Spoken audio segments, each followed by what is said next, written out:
Have a party all night long, polka music's going strong.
And now we invite Father Tadeusz Lezińczyk, Provincial of the Pauline Fathers, to offer words of welcome and a blessing for our endeavors today. Father Tadeusz. Welcome from all the Pauline fathers and brothers who serve here at the shrine of Our Lady of Częstochowa. Our shrine, which has been hosting this festival for over 50 years, is a place of prayer.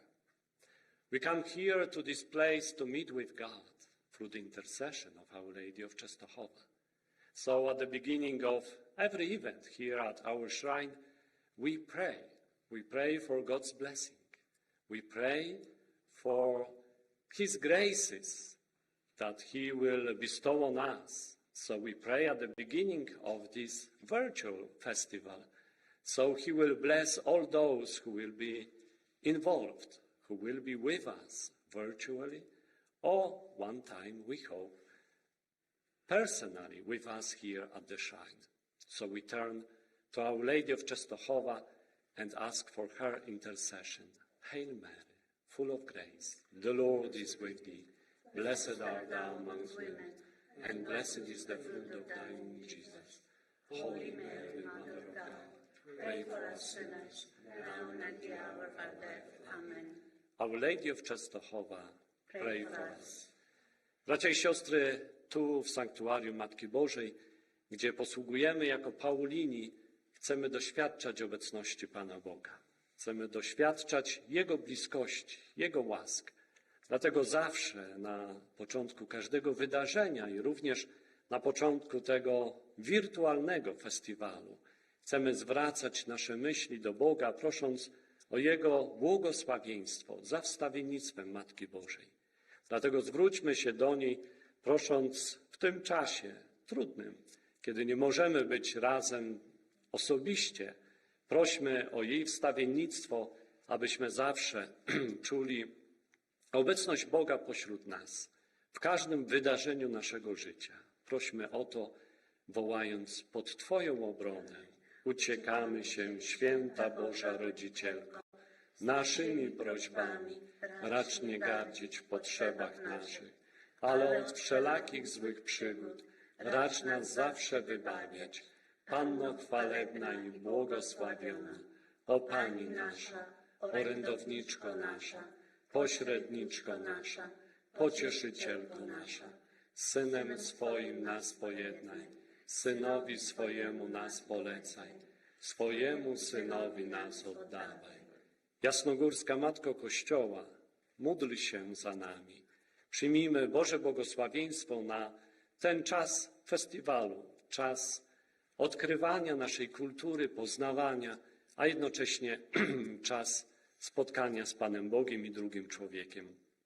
May God bless us during this time of virtual festival, a time of meeting with other people, although virtually, and meeting with God. May Almighty God bless you, protect you, and guide you always. In the name of the Father, and of the Son, and of the Holy Spirit. Amen. Dziękuję, Ojcze. We now invite Mrs. Teresa Wójcik, also known as Mama Wójcik, to extend words of welcome in Polish. Mama? Zapraszamy na bardzo specjalną audycję dotyczącą naszego corocznego Polsko-Amerykańskiego Festiwalu na gruntach Narodowego Sanktuarium Matki Bożej Częstochowskiej. Pomimo, że nie możemy być razem tu właśnie, gdzie spotykamy się każdego roku, chcemy Państwu powiedzieć, że myślimy o Was wszystkich, naszych gościach i wolontariuszach podczas tego czasu, kiedy to się właśnie odbywa nasz piękny festiwal.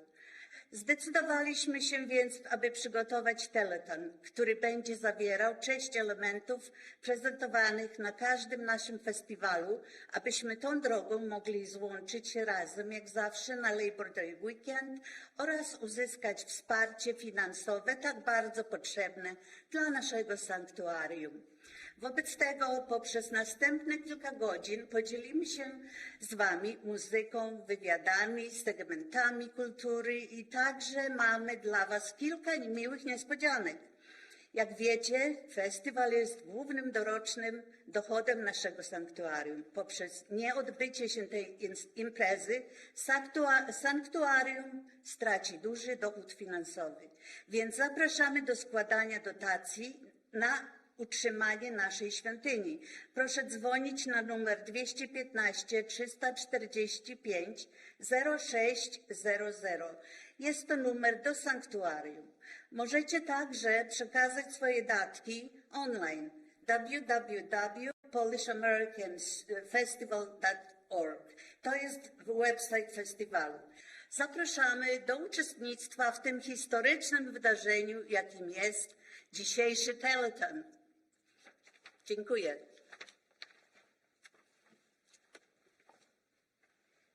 Thank you, Mama. I would like to recognize members of the Banner of Jasna Góra reenactors of the 17th century Polish-Lithuanian Commonwealth and the World War II Living History Group for joining us today. From the Banner of Jasna Góra, Rich Golazewski and Andrzej Mudragil. And from the World War II Living History Group, Mike Malecki. The historical reenactors are such an important component of the festival, sharing the rich history of Poland through their exhibits and demonstrations. Thank you so much for joining us today. As you can imagine, the festival is the major annual fundraiser for the shrine. The inability to hold the festival this year in person is a great loss of income for the shrine. We hope that we can count on your support and generosity today.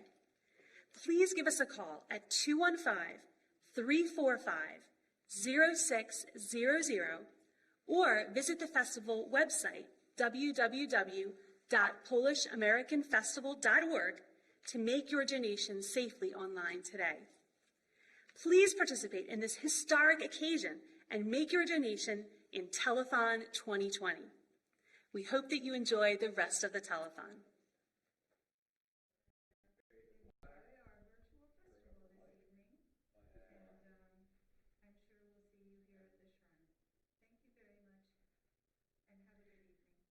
Good afternoon and welcome again to the 2020 virtual Polish-American Family Festival and Country Fair, live streaming from the National Shrine of Our Lady of Częstochowa in Doylestown, Pennsylvania.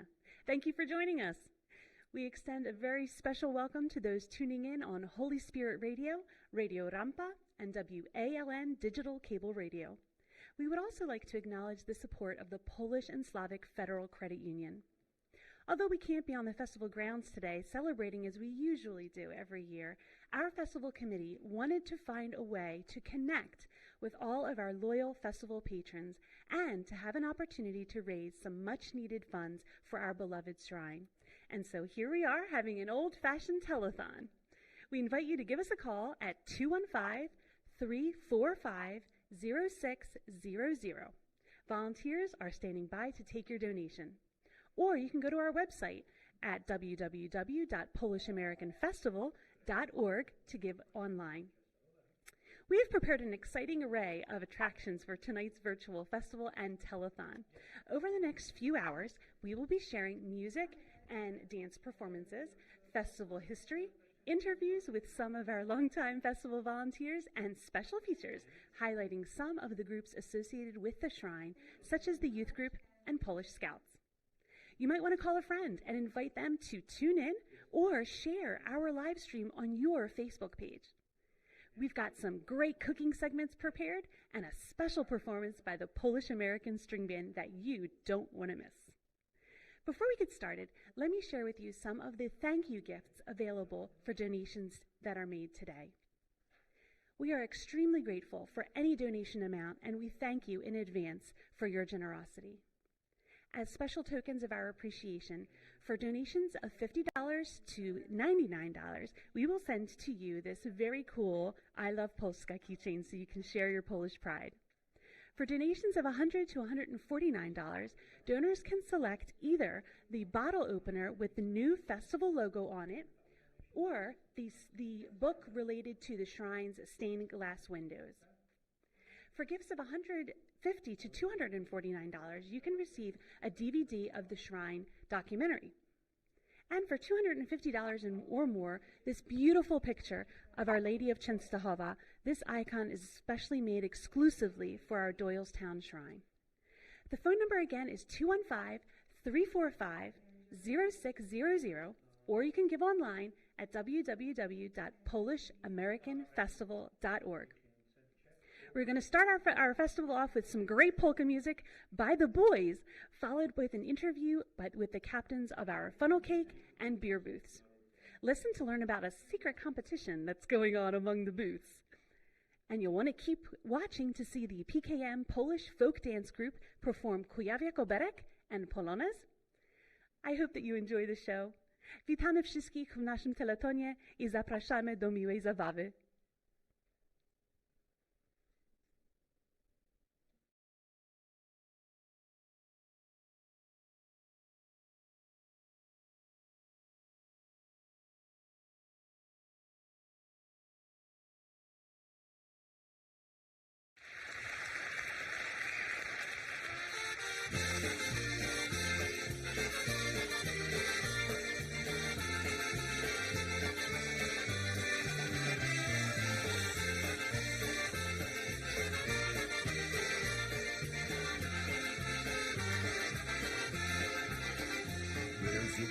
That I adore.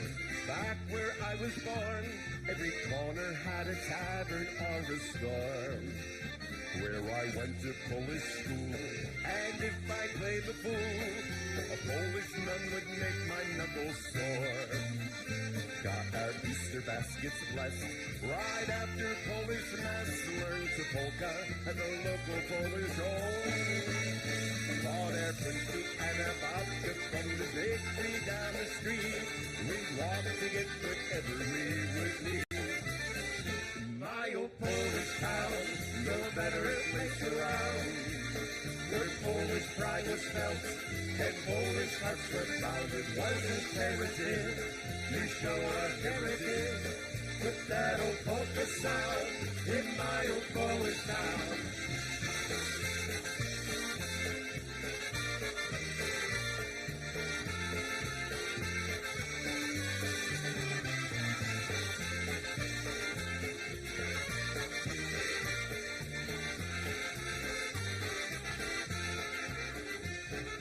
Houses were our homes, some of brick and some of stone.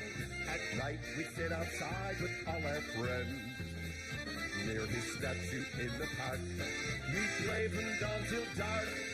Riding with Pulaski we pretend. I'd shine shoes in local bars, pickled eggs would sit in jars, and Polish men would sip their shots and beers. Growing up in such a welfare, Polish boys love Polish girls. What better way to spend those early years? My old Polish town, no better place around. With Polish pride was felt, and Polish hearts were founded. What's imperative? We show our heritage with that old polka sound in my old Polish town. In my old Polish town, I'm proud to say it loud. With Polish pride was felt, and Polish hearts were founded. What's imperative? We show our heritage with that old polka sound in my old Polish town.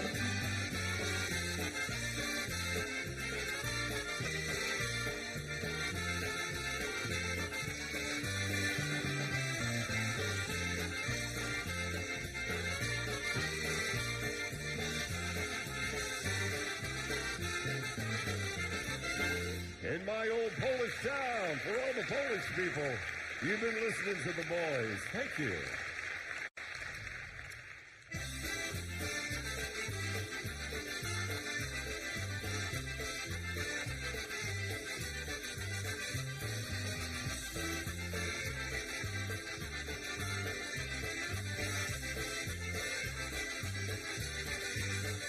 Mary Jane, you are driving me insane. Tell me that you love me, but you're lying. Mary Jane, I still love you just the same. You're gonna break my heart and leave me crying. Mary Jane, is an old French Sally train. To movies and video courts, let's survive out. Mary Jane, darling, come on, just a dream. From our sunset and the river Polka.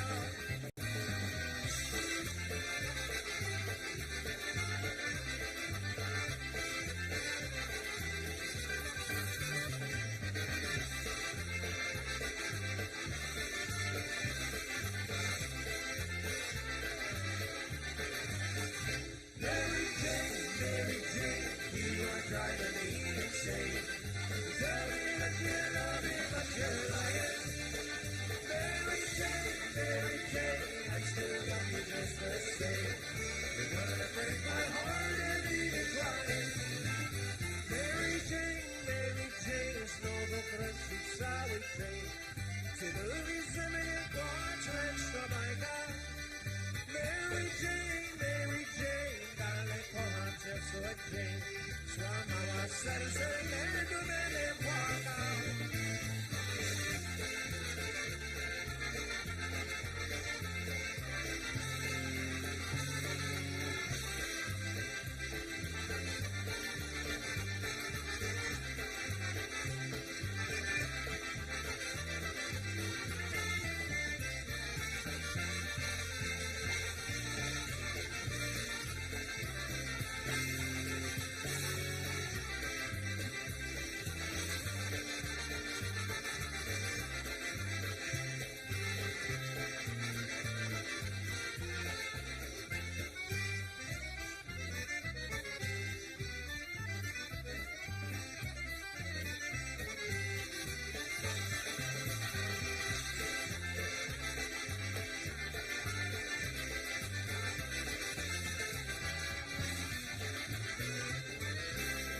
You look marvelous out there. That's how you do the polka.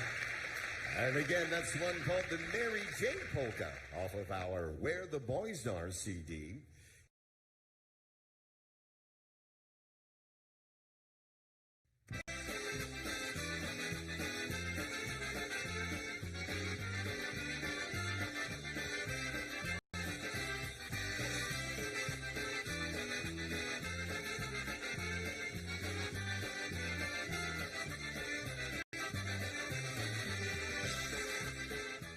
The Polish-American Festival and Country Fair is a unique organization because it's run completely by volunteers.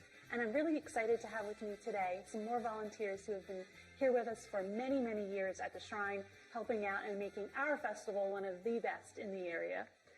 Let's start with Catherine. Catherine Woods. Many people look forward to sampling a variety of Polish beers when they come to the festival. You are the booth captain for one of the 2 beer booths at the festival. How did you get involved, and how long have you been a volunteer? So my father-in-law said to me, why don't you get involved? That's Walter. Walter says to me, I don't know, maybe like 6 or 7 years ago, he's like, why don't you get involved? I said, okay, I'll try it. And ever since, I've just been hooked, just drawn to the group, drawn to the crowd, drawn to the atmosphere, the music, the food. It's been quite entertaining. Wonderful. So what brought me to the beer booth, I guess, would be my father-in-law, because it was Walter and his twin brother Ted, who do it's a monopoly. The Mutzes have the beer booths. So they've been doing it, I don't even know how many years. They've probably been doing it for 15 or 20 years. And I'm just like, you know what, I'll be a part of it, sure. Yeah, it's wonderful. Yes. No pressure from them, right? No, You did it all voluntarily. Right. The beer booth is a very popular booth at the festival. How do you keep all the volunteers calm and focused, especially when those lines are really long sometimes? I don't know. We just have a system, and everybody works simultaneously. They're just, their energy is amazing, and humor. Really, honestly, we are a funny group. At least at our booth, I can't speak for the other booth, but yes, we have lines that go out from our booth to like the parking lot, and it's going constantly for 3 to 4 hours, like nonstop. So the only thing that gets us through is that we're at the top of the pavilion. We can hear your lovely voice from the pavilion making announcements of introducing bands and such. So the music, we're just rocking and rolling and just having fun with it, and cleaning up And it takes a great leader to keep everybody in line, so thank you. It's fun. Now, we're always trying to do something new at the festival every year, to bring in something new. And so tell us what's new recently at the beer booth. So over the last 2 years, at least 2 years, maybe 3, people are coming up to the booth and they're like, do you have any IPAs? I said, no, we don't offer any IPAs this time. So we took into consideration all of their comments and, ideas. So last year was our first year having IPAs, and they were over the moon elated. Like we probably ran out of IPAs. So we have those in bottles. And so we serve drafts and bottles. And they're delicious. And you do a great job of coordinating with our beer distributor and, deciding which beers to include this year. So you're a beer connoisseur. That's a nice title.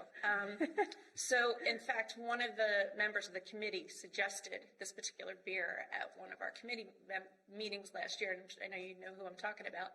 So I was like, all right, I'll give it a try. So I'll see if we can get this. We sold out of that in like 3 hours. It was a draft beer. I won't mention the name. But we sold out of it like in 3 hours. I was like, okay, so clearly that was a hit, and I thanked her profusely for suggesting it, and it went over like nobody's business. So yeah, and the bees liked it too. Well, when you come to the festival, be sure to check out Catherine and her gang at the beer booth. This is the one located near the pavilion, because we have 2 beer booths. Yeah, just listen for the music and then follow your nose or the fun, and you'll find the beer. That's right. Now, near the pavilion where I'm usually working on the stage is the funnel cake booth. And so in addition to all the great Polish food that you can find at the festival, guests can also purchase funnel cake and other desserts. Joining us today are Basia and Robert Jelski. Basia, your booth is one of the most beautifully decorated booths at the festival. Congratulations. Thank you. With beautiful lace curtains, flowers, and all kinds of decorations. Why do you decorate your booth like that? Crafts and decorations are my hobby, and I would like to decorate the booth, so it kind of reminds me my Babcia's house, my grandmother's house, especially with a beautiful tablecloth on the table. Where are you from in Poland? From Rzeszów. Rzeszów. Okay, beautiful. And how many years have you been involved with the festival? We've been involved like 7 years already. With the funnel cake, it's going to be a fourth year, Wow. and we can't wait for another year. Now, what is your favorite part about the festival? The favorite part of the festival, it gives me a great satisfaction to show Polish culture and share Polish tradition with everyone. And your children have also been involved with the festival? Yes, And what have they been doing? Did they work in the funnel cake booth? they've been helping. They've been with the helping, funnel cake, yes, at least a day and a weekend. They're required. They're required to be a part of the Polish festival, which is great. What is special about the funnel cake booth? It's the special. The special is a cake, but the atmosphere, I think. It's our festival is totally fun, and what's all about to listen to the stories, like the people coming in and share with you, and are saying the things like probably they're not sharing during the regular. They got 2 weekends to share the stories and have fun, good food and music. It's great. It's a great atmosphere. And what would you say to someone who's considering maybe becoming a volunteer at the festival? What I would say, you got to try it. If you're going to try it once, you're not going to let it go. You got to do it. You got to do it to be a part of the big festival family. Yeah, all of us who are volunteers really do feel like a family. Some of us don't see each other only but once a year. Others see each other here at the shrine more often, but we do feel like we become quick friends and really a festival family. Well, I invite you when you come to the festival, God willing next year, to visit Państwo Jelscy at the funnel cake booth, which is the first food booth located on the left, right near the pavilion, and of course also to get some great Polish beer. Na zdrowie.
Thank you to Marcin, Monika, Andrzej, Kasia, Debbie, and everyone from PKM for sharing those beautiful Polish folk dances. I'd like to give a shout out to our friends in Ojczyzna Polish Folk Dance Group from Baltimore. What an awesome first segment. Thank you to the boys from Baltimore and, of course, all of our dedicated festival volunteers. You may be wondering what the money raised during the festival is used for. In our next segment, Father Tadeusz Lezińczyk, the provincial of the Pauline Fathers and Brothers, provides insight into that very question and also tells us about the projects at the shrine in need of funding this year. We will also hear from Marie Hainosh of the Polish Heritage Society of Philadelphia, who will tell us about the significance of the Adam Sticka art collection at the shrine. This next segment will likewise feature a performance by Hope Laxon. If you have ever attended Mass at the shrine, you have likely heard Hope's beautiful voice as a cantor. Sincere thanks to those who have called in their donations during this first half hour of the telethon. We are truly grateful, and I'm going to announce their names right now. So Nina Fritzel, in memory of Leonard Golazeski, Richard and Dorothy Golazeski. Joe Narodowski, Liz Parrish and the Parrish family, Joe and Dory Borowski, Matthew Capano, and Suzanne Stewart. Thank you so much. We are very grateful for your donations. Let me remind you what our premiums are tonight. Our premiums for a donation of $50 to $99, a Polish keychain featuring I Love Polska. For donations of $100 to $149, donors can select either our festival bottle opener featuring the new festival logo or the shrine's stained glass windows. For $150 to $249, a DVD of the shrine documentary. And for $250 or more, this beautiful picture of Our Lady of Częstochowa, specially made exclusively for our Doylestown Shrine. The phone number once again is 215-345-0600, or you can give online safely at www.polishamericanfestival.org. We know that this is a difficult financial time for many people, and please know how much your donation is appreciated. God bless and Bóg zapłać. Some people have been asking about the festival sweepstakes that we hold every year, and yes, we are having the sweepstakes this year, and the first prize is $10,000 in cash. Sweepstakes tickets can also be purchased by calling now, 215-345-0600, or you can buy them online at www.polishamericanfestival.org. Zapraszamy do uczestniczenia w tegorocznej loterii. Prosimy zadzwonić na numer 215 345 0600 lub kupić online na stronie www.polishamericanfestival.org. This next segment is brought to us by the generosity of John Opiatowski. Thank you, John, for your support. Now let's hear from Father Tadeusz about some of the current projects at the shrine.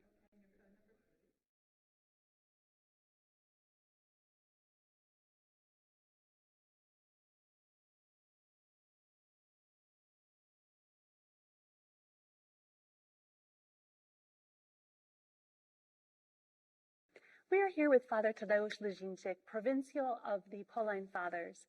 Thank you for being here with us today, Father. Thank you very much. Can you tell us how is money that is raised during the festival typically used? Thank you very much for this question, because it's a very important question.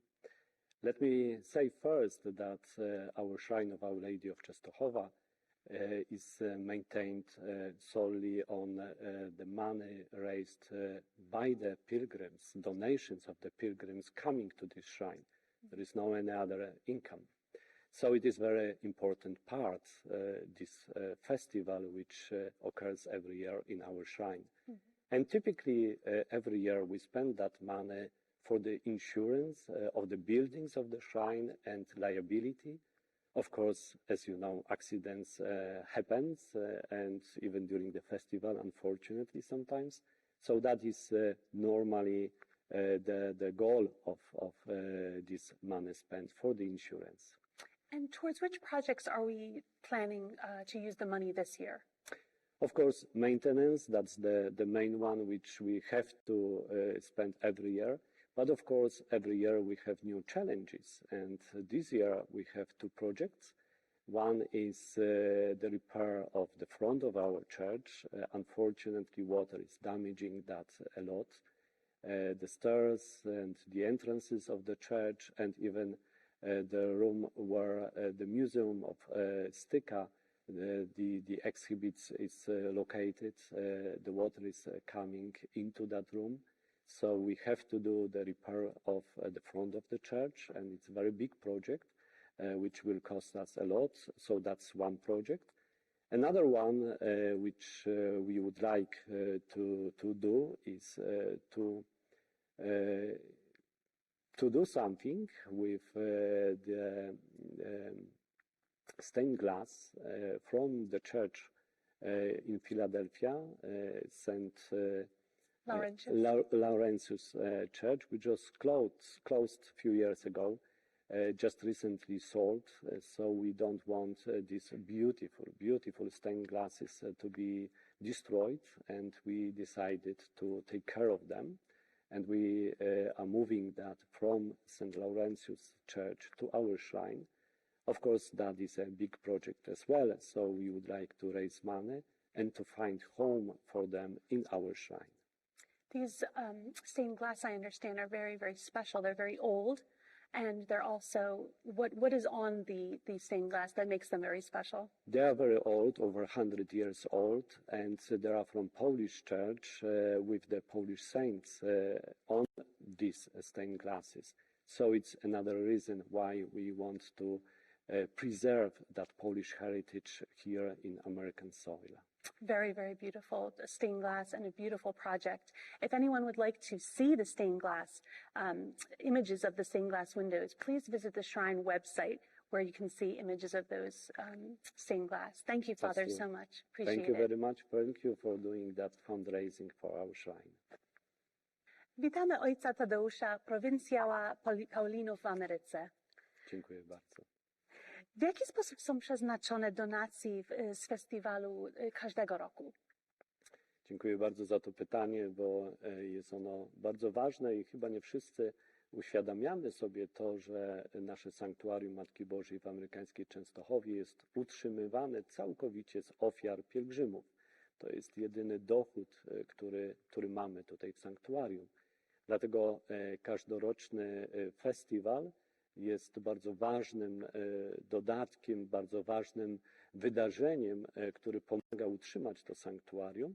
Zwykle wystarczy on, te wszystkie donacje, które możemy otrzymać w czasie festiwalu, na ubezpieczenie budynków sanktuarium, ubezpieczenie od nieszczęśliwych wypadków. To wszystko, co musimy być ubezpieczeni, ponieważ wypadki się zdarzają, ponieważ to wszystko jest obowiązkowe. Dlatego zwykle właśnie to, co możemy zebrać w czasie festiwalu, jest przeznaczone właśnie na to ubezpieczenie. A w tym roku jakie są potrzeby sanktuarium? Oczywiście te same potrzeby, utrzymanie, zwłaszcza w obecnej sytuacji, kiedy jest mniej pielgrzymów ze względu na COVID-a, ze względu na to, że Kościół był zamknięty przez dłuższy czas. Ale oczywiście każdy rok przynosi też nowe wyzwania i takimi dwoma wyzwaniami, jakie stają przed nami, to jest z jednej strony remont schodów przed kościołem.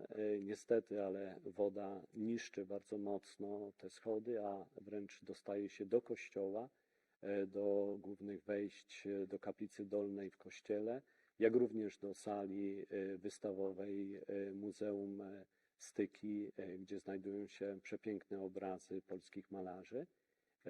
To wydatek bardzo duży, ale bardzo konieczny dla naszego sanktuarium. Nie chcemy, aby to dziedzictwo, które jest tu u nas, było zniszczone, więc zbieramy w tej chwili pieniądze na ten bardzo, bardzo duży remont. Drugim takim wydarzeniem, które jest naszym udziałem, To jest decyzja, którą podjęliśmy jako sanktuarium, aby zachować część polskiego dziedzictwa tu na amerykańskiej ziemi i dlatego chcemy zebrać pieniądze na to, aby zachować witraże z kościoła świętego Wawrzyńca w Filadelfii. Witraże, które przedstawiają między innymi polskich świętych, bardzo stare, przeszło stuletnie witraże. Kościół świętego Wawrzyńca, jak wielu z nas dobrze wie, został zamknięty kilka lat temu, w ostatnim czasie sprzedany, więc nie chcemy, aby te witraże, przepiękne witraże, zostały zniszczone. Chcemy, aby znalazły swoje nowe miejsce u nas w sanktuarium. Przepiękny projekt. Jeżeli Państwa chcą zobaczyć te witraże, to proszę kliknąć na website Shrine, świątyni, czyli www.częstochowa.us. Dziękuję, ojcze. Dziękuję bardzo.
the projects for which we are trying to raise money during this telethon is to repair water damage in one of the museum spaces here at the shrine.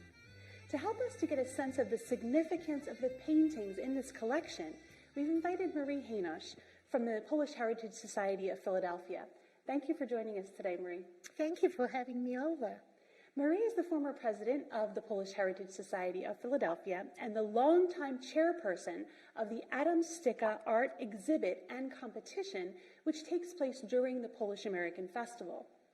Marie, first tell us a little bit about the Polish Heritage Society, its mission and goals. Polish Heritage Society of Philadelphia was formed in 1965 by a group of Polonians who were trying to showcase the Polish history, Polish accomplishments, not just in Poland, but in this country, and show that to the larger American audience. Major venues by which this is accomplished is the Chopin concert that's usually organized around Chopin's birthday in February or March, and Adam Stika exhibit, which is done at the Shrine of Our Lady of Częstochowa to coincide with the Polish-American Festival. Polish Heritage Society was instrumental in erecting the Kościuszko Monument in Philadelphia. The statue itself was a gift from people in Poland. Historically, the Polish Heritage Society was instrumental in installing the Kościuszko Monument in Philadelphia, which was a gift from people of Poland to the American society, and also the famous astronomer Mikołaj Copernic next to St. Paul and Peter Basilica, also downtown Philadelphia. Polish Heritage Society of Philadelphia funded a number of historical markers. Ralph Modjeski, who was the engineer for the Benjamin Franklin Bridge in Philadelphia, and he was the son of Helena Modrzejewska, the famous opera singer. We also installed a monument for Frank Piasecki from the Piasecki aircraft. I think most people know about them. And also for Mr. Golaski, who was the inventor of first artificial veins, so it was very significant. We are also sponsoring young Polonians through giving scholarships. Last year, we have given 8 scholarships to very talented, smart young people who are heading for college.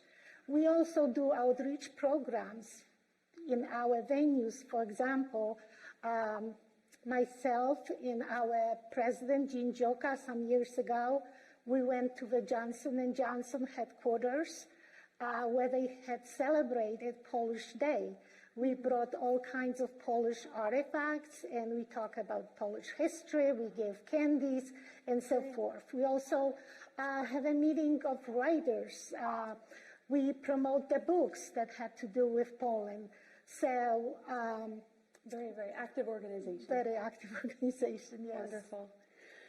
You've organized the Adam Stika competition and exhibit for many, many years now. What is the purpose of the exhibit and the competition?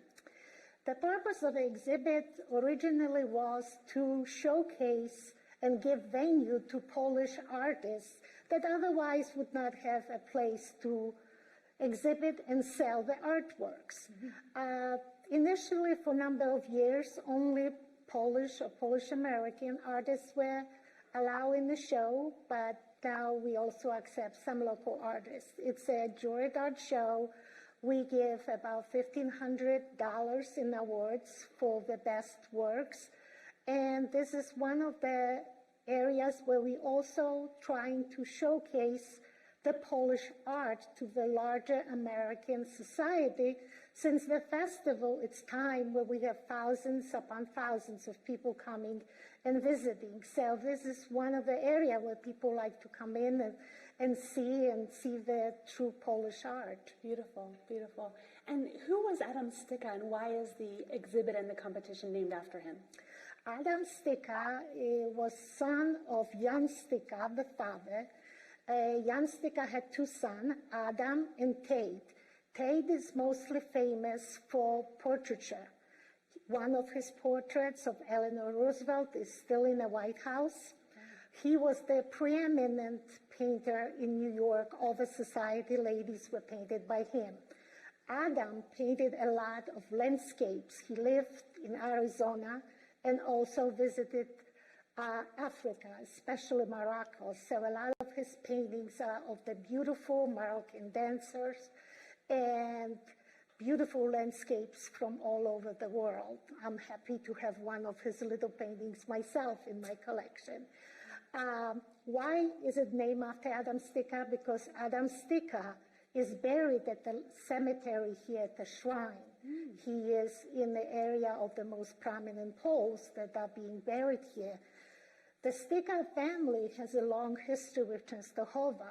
Mother of Adam, Maria, and the wife of Jan, was one of the people who was very instrumental and financially supportive of creating the cemetery. Before, I heard from one of the priests that one day Maria visited, they went to see there was a cornfield, and Maria said, that's where you're going to have your cemetery. That's how it all started. So, and before she even died, she has donated very large collection of all the Stika works by Jan, the father, by Tate, and by Adam. But the exhibit is named after Adam because he's basically with us here. Wow. So actually, that's the next question. I understand that there are several paintings by original works by Adam Stika on display permanently here at the shrine. What do you think is the significance of these paintings, and how important are they to the collection? Adam was the most unusual painter because he could capture the light like very few other painters could do. So what we have here in Częstochowa are his paintings showing some of the landscapes and show his craft. In addition to his painting, of course, they are beautiful paintings by his father, monumental paintings, and also some portraits by his brother Tate. So the whole museum is a treasure trove of Polish painting. Someone who is interested in studying the history of Polish painting definitely should come here, visit, and look at the beautiful masterpiece that we have here. And I think it's so important that people support this cause, especially now since we have learned that there is a damage to the museum. People really should find in their heart to send money so we can save this. This is the largest collection that I know of the Stikas in the United States. Of course, there are some in Poland, like the Panorama Racławicka in Wrocław, which the whole building has been designed. There is another one, very large one also, the Crucifixion in Los Angeles. But locally here, this is just an unbelievable treasure that we all should be protecting. So we understand that in the museum here, there has been some water damage to the ceiling, but the paintings are safe. And thank you for explaining the significance of these paintings and really the reason why we should help to support the shrines so that we can make sure that these treasures are preserved for future generations. Thank you so much for allowing me to speak about and tell people how important it is to preserve this. Now, Marie, I know that your husband, Andrew, is an usher here, and you have been, both of you, longtime supporters of the shrine and of the festival. What does the festival mean to you and to your family? I have been active with the festival since I came from Poland some 40 years ago. I remember first I started by working the bingo tent. But this is one time in a year where we can show the support for the shrine, not only financially, because of course that's necessary to keep this beautiful place, but we also have the time to show our Polish spirit, look at the Polish beautiful performance of the dancers, the singers, the music, and of course taste the wonderful Polish food. And Marie, tell us about the Polish Heritage Society of Philadelphia. Particularly, I know that there's some young people watching today who might be interested in learning about those scholarships, and also you're always accepting new members, right? Absolutely. So how can people find out more? The young students who are interested in a scholarship can Google Polish Heritage Society of Philadelphia and be taken to our website. And people who would like to join, they can also find a contact number through the website. Or if they would like to call me directly, my number is 215-487-0221. They can call me and I'll be glad to direct them and send them an application. Great. Thank you so much, Marie. Thank you for having me. I appreciate that. You're welcome. We're so happy that Marie Hanisch could join us from the Polish Heritage Society of Philadelphia. Thank you for telling us about the good work of the Polish Heritage Society and about the significance and the history of Adam Styka.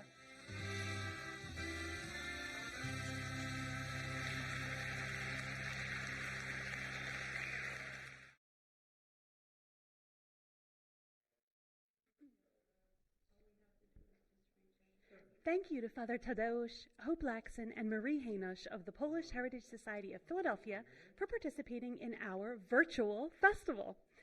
We would like to send out a few more acknowledgments thanking those who have financially supported the production of this telethon.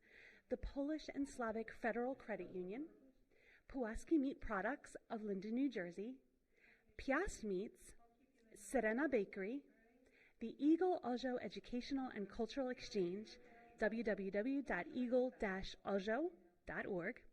And you can support today's virtual festival with a donation too. And I'd like to share with you the names of some of those who have given donations already. We are so excited that we have the phones ringing off the hook, and we have also online a bunch of donations, and once again, our heartfelt thanks to all of you.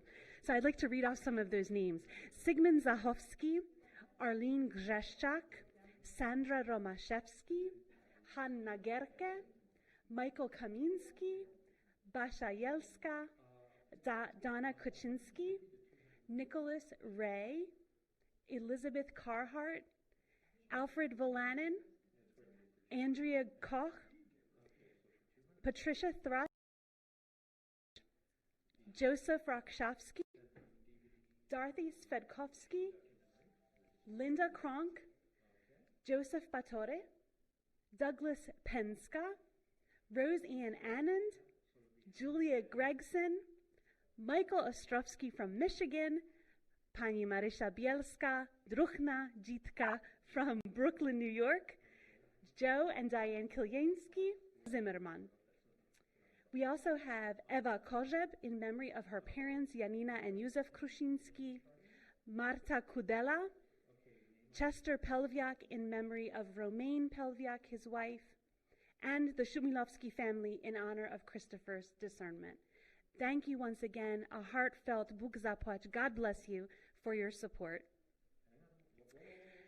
If you haven't had a chance yet, we do invite your phone calls and we do invite your clicks online. So you can give us a call right now at 215-345-0600 to make a donation with a credit card, or you can go online. Again, it's www.polishamericanfestival.org.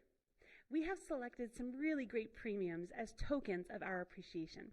So for donors of $500, we would love $500, $50 to $99, we have a keychain, a wonderful I Love Polska. You can show your Polish pride. For $100 to $149, donors can select either our very cool bottle opener with the Polish-American Festival logo on it, or a wonderful book about the stained glass windows here at the shrine. For $150 to $249, we have a DVD of the shrine documentary. And for $250 or more, this beautiful, beautiful icon of Our Lady of Częstochowa, made exclusively for our shrine here in Doylestown. The phone number, once again, is 215-345-0600, or you can give online, www.polishamericanfestival.org. I also wanted to remind everyone that you can also purchase sweepstakes tickets on the phone and online. So here's a copy of the sweepstakes. We do have them here with us. Our volunteers are taking your donations and also your sweepstakes ticket orders. The drawing will be held next Sunday, September 13th at 6:30 p.m. The first prize is $10,000 in cash. So please do give us a call and we'll take your sweepstakes tickets orders as well. I am very excited about the next segment. The segment sponsor is Eva Bolin. Thank you, Eva, for your support. As many of you know, the Polish-American Festival at Częstochowa has been taking place for over 50 years. In our next segment, we will learn about the history and origins of the festival from Father Edward Vols. We will also see some fun footage from the 2019 festival. And in between those two clips, look for a performance from Box On Band from Michigan. They were scheduled to join us here this year. We look forward to having them possibly, hopefully, next year at Doylestown or in the future. Don't forget, volunteers are standing by to take your calls. That number again is 215-345-0600 or give online at www.polishamericanfestival.org. Enjoy!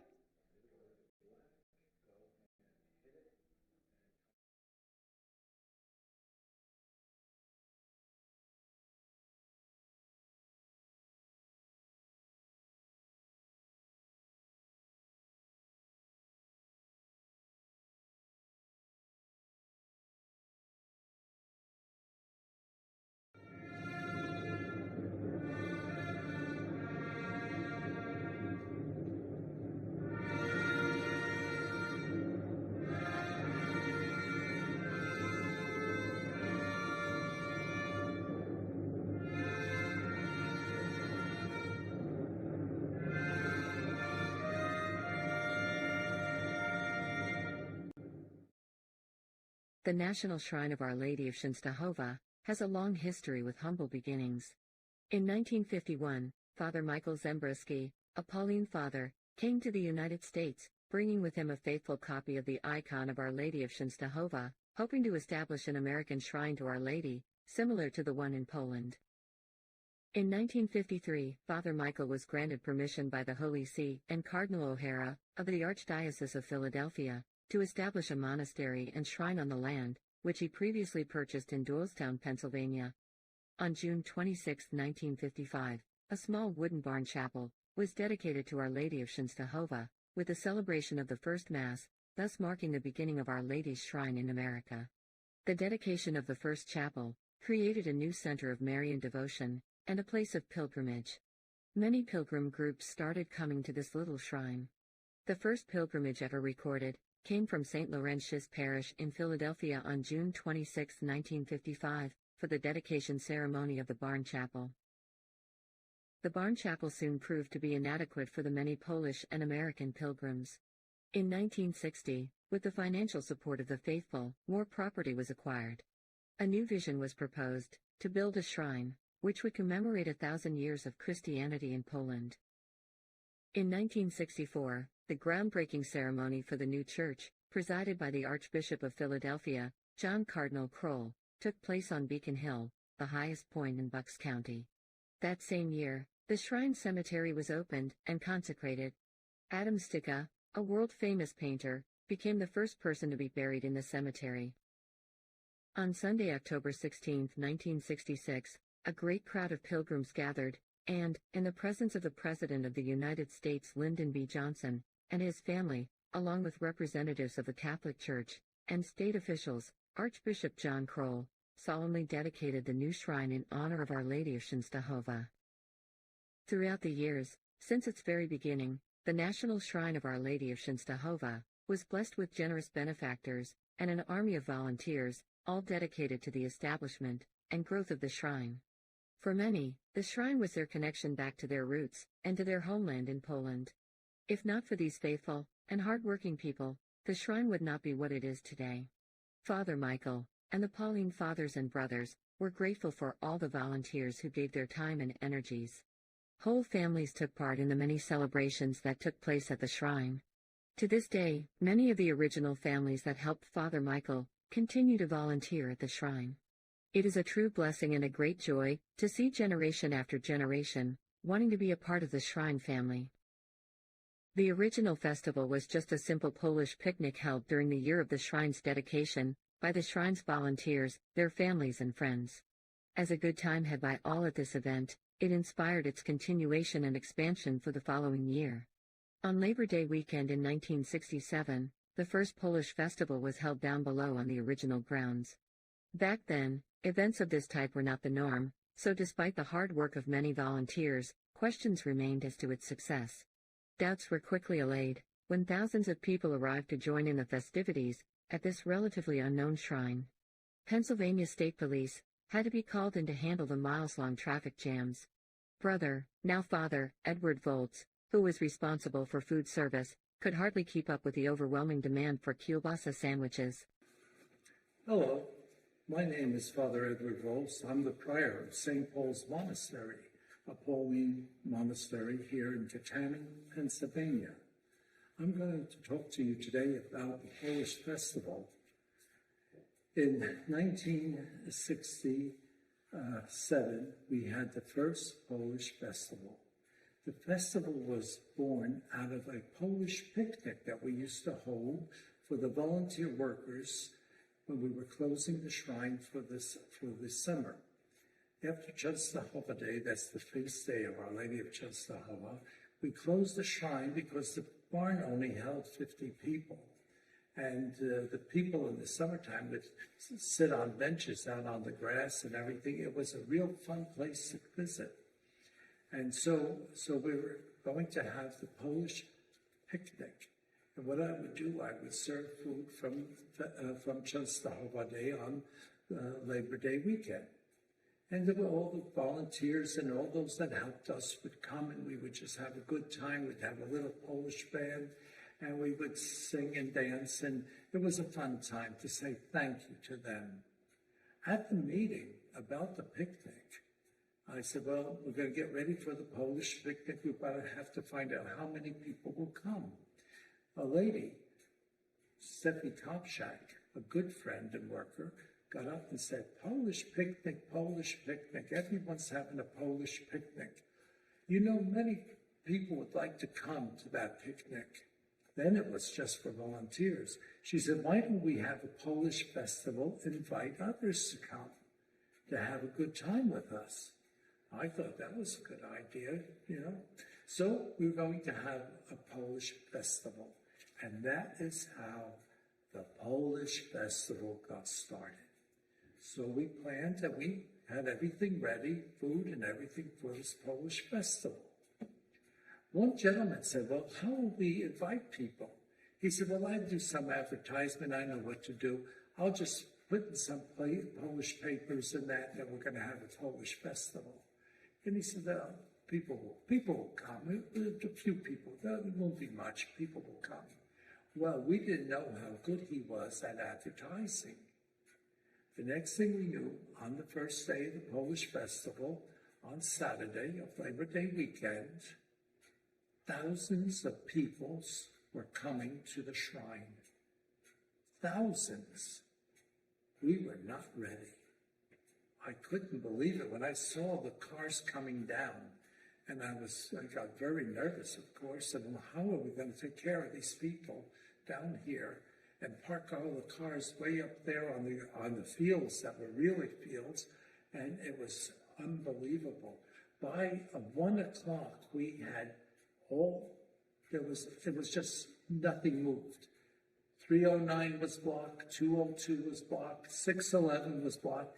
In fact, there was a Navy base there, and the police asked the Navy to help move the traffic, to turn people around. There was no way all those people could get to the shrine. We only had little ferry road. Everything was jammed, and we were running out of food. Well, we happened to get through that day. Our workers didn't eat at all. We were just feeding the other people. And they said, you know, Father, this was supposed to be our time to have a good time, but at least look at these people having a good time. We had a small Polish band, and they were playing, and people were dancing, and they didn't mind that we weren't ready. They didn't mind that we didn't have the facilities that we should have had. But they had a good time, singing and dancing, and it was really a successful day. I couldn't wait for the day to end. My father was helping me with the kitchen and all our workers, that were supposed to be there having a good time. My father said, we have to have a meeting. What are we going to do tomorrow? I forgot about tomorrow. Oh my gosh. So my father got all the ushers together. He said, listen, let's divide up.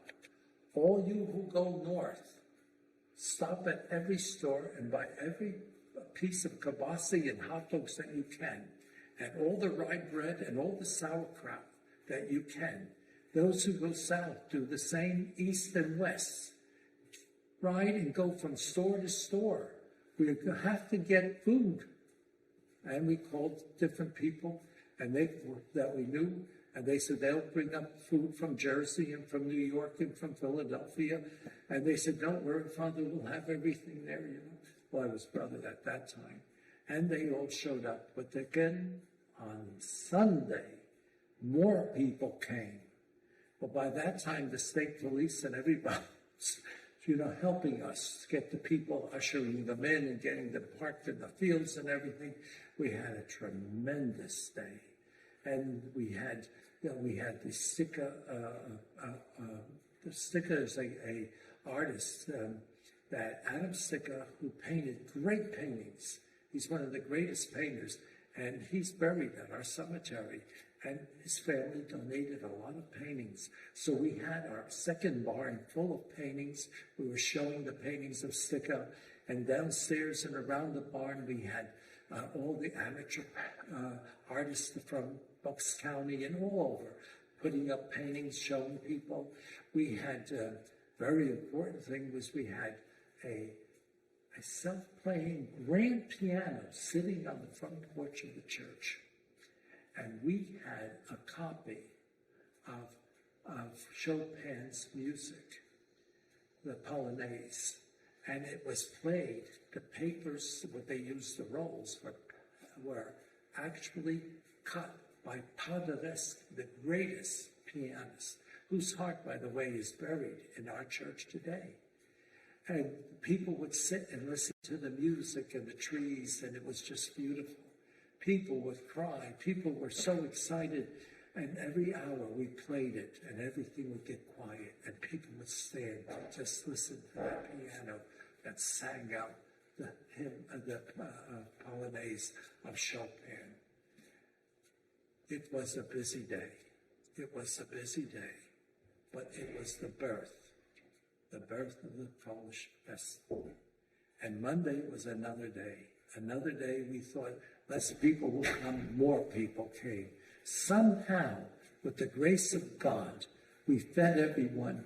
We took care of everything that had to be taken care of. The scouts, the Polish scouts that had a summer camp came. They thought they were going to have a good time. They stayed for 3 days. They camped out, and they became the trash collectors. So everybody worked. Everybody helped. And we had services. There were religious services, and there were many speeches made, and people really came. And then they went up to see this building being built up on the hill. It was a great time. The birth of the Polish Festival.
that's recorded on our CD. It's entitled The Bridal Dance, or we call it the Putty Moda, and also the Chocolate Soda polka mixed in there, coupled together. So grab your favorite dancing partner here, and we'll get that one in for you right now. So here we go.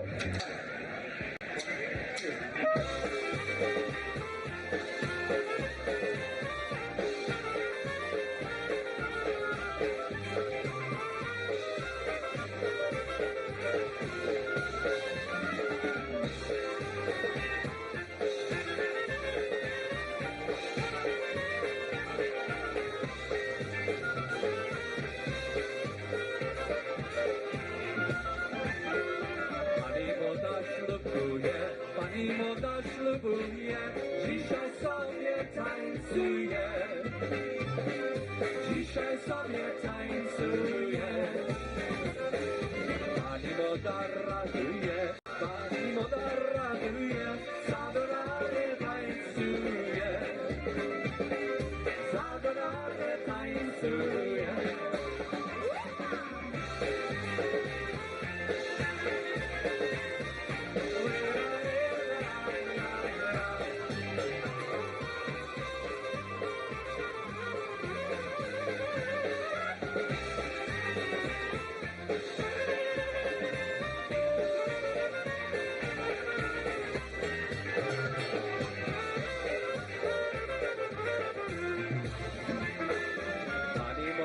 Ślubuje, pani moda ślubuje, dzisiaj sobie tańcuje. Dzisiaj sobie tańcuje. Pani moda ratuje, pani moda ratuje, za dolary tańcuje.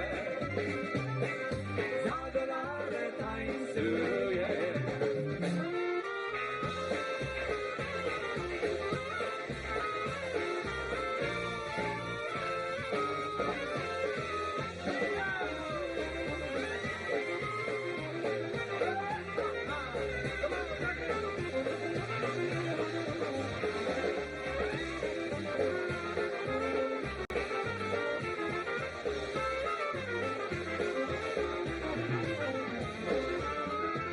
Krakowa, jedzie pora, ale nam uciekali gora.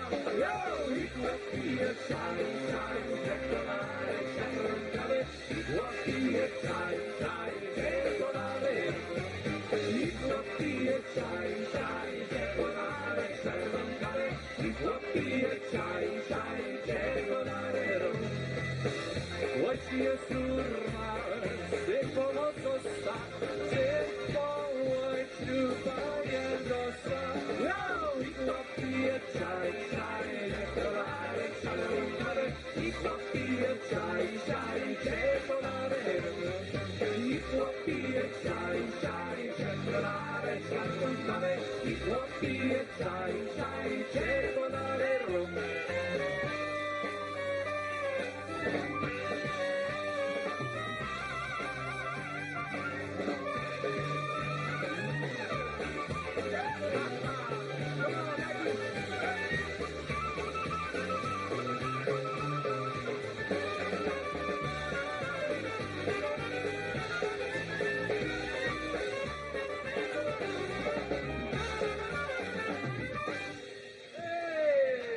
Hey, that's the Pani Moda and the Chai Chai polka.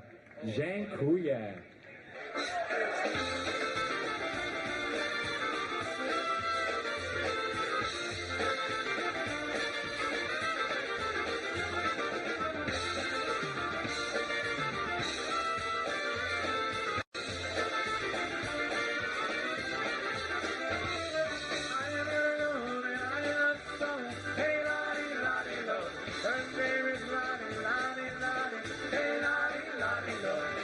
Hey,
Hej, säger Larilo, polka, dziękuję.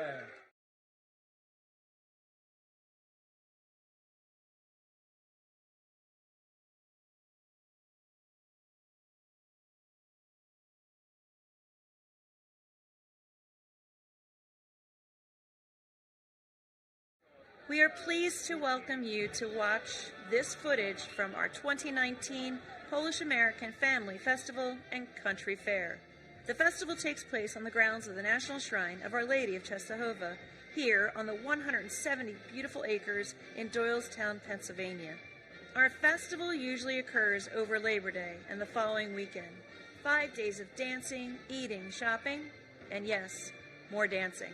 Bands and dance groups from all over the country help bring joy, laughter, and excitement to our 30,000 guests. Live music and performances can be found during the festival in 2 locations, on the Pavilion and at the Village stages. The Pavilion offers a lively atmosphere as award-winning bands perform from 12 noon to 8 p.m. and guests practice their polkas, obereks, and waltzes.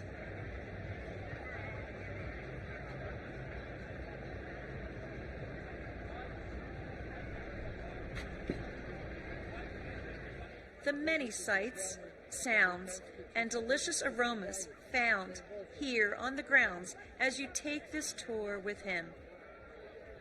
Guests can take a trip through history by visiting the reenactors camp at the festival, the World War II Living History Group, and the Banner of Jasna Gora educate us about Poland's rich history, including the Polish-Lithuanian Commonwealth of the 17th century.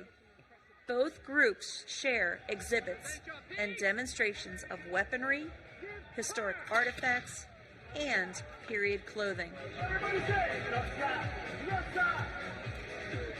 Tasting authentic Polish cuisine is a major attraction at the festival. Our many volunteers serve both Polish and American foods, including smoked and grilled kibasi, pierogi, gołąbki, stuffed cabbage, Polish ice, barbecue chicken, cheese steaks, and funnel cake. In addition, guests can enjoy beer from various locations of Poland or take advantage of the Polish vodka tasting experience.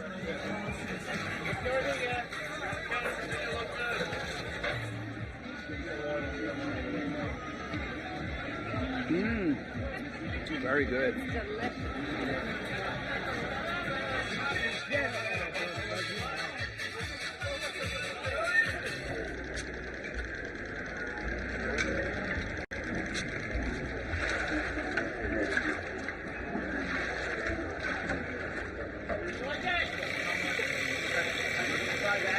Perfect.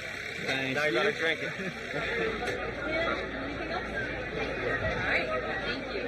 $6, please. Thank you so much. So when I open this thing up, I'm going to let it. So you're going to see cherries that are all up inside. Opportunities for all that. That's our cherry one. And we bring it back down into there. We'll watch this on. We have yapka. We got our apples. All of the apples and cinnamon that are inside there. The bees like it just as much. And then down inside here we have our plums. The plums coming in here. A favorite exhibit to visit is the Beaver tent, where you can learn how to distill Polish moonshine in your own kitchen. This is called a kitchen still. Kitchen still has it. It's put together, which is that you place in a concave boat, something that has something can drip off the bottom. And you put a seal around the end. The seal actually is used a dough seal that comes on top of it. And inside there's a bowl. You put your mash down inside your bucket, you place something up above it, and you put a bowl inside and place it down. You take the seal around the outside of it, place this on top, push it down on top of it. The ice, cold water, hits up against the bottom of it, and you place it onto the back of your burner. It sits there all day long, and what happens is the condensate that forms here drips into the bowl. And out of the bowl, you pick out your liquor, and You pour it into a bottle, throw all the mash out, take this thing and throw it away to the pigs, fill it back up again, place this in, put your ice thing on top of it, press it down, and that's a kitchen still. And it's so simple, and this is actually what the Italians brought to Poland about 1,000 years ago with the wine and the fermentation. Then the Polish made it better through a distilling process. That's where you're at.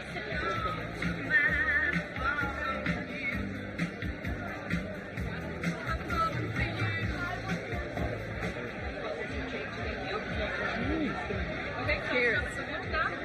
Delicious.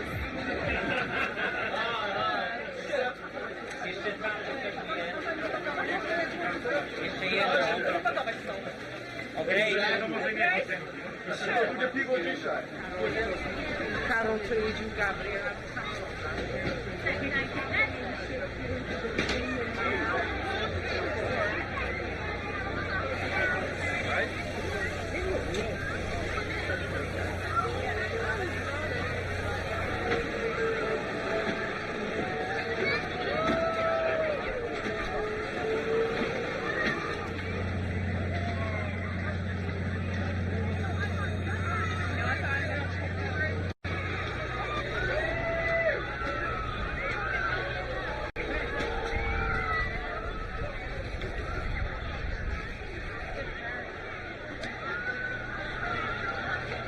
Polish-American Festival also offers a great shopping experience with almost 100 vendors, crafters selling jewelry, quilts, dolls, toys, decorations, bags, children's clothes, and of course, imports right from Poland.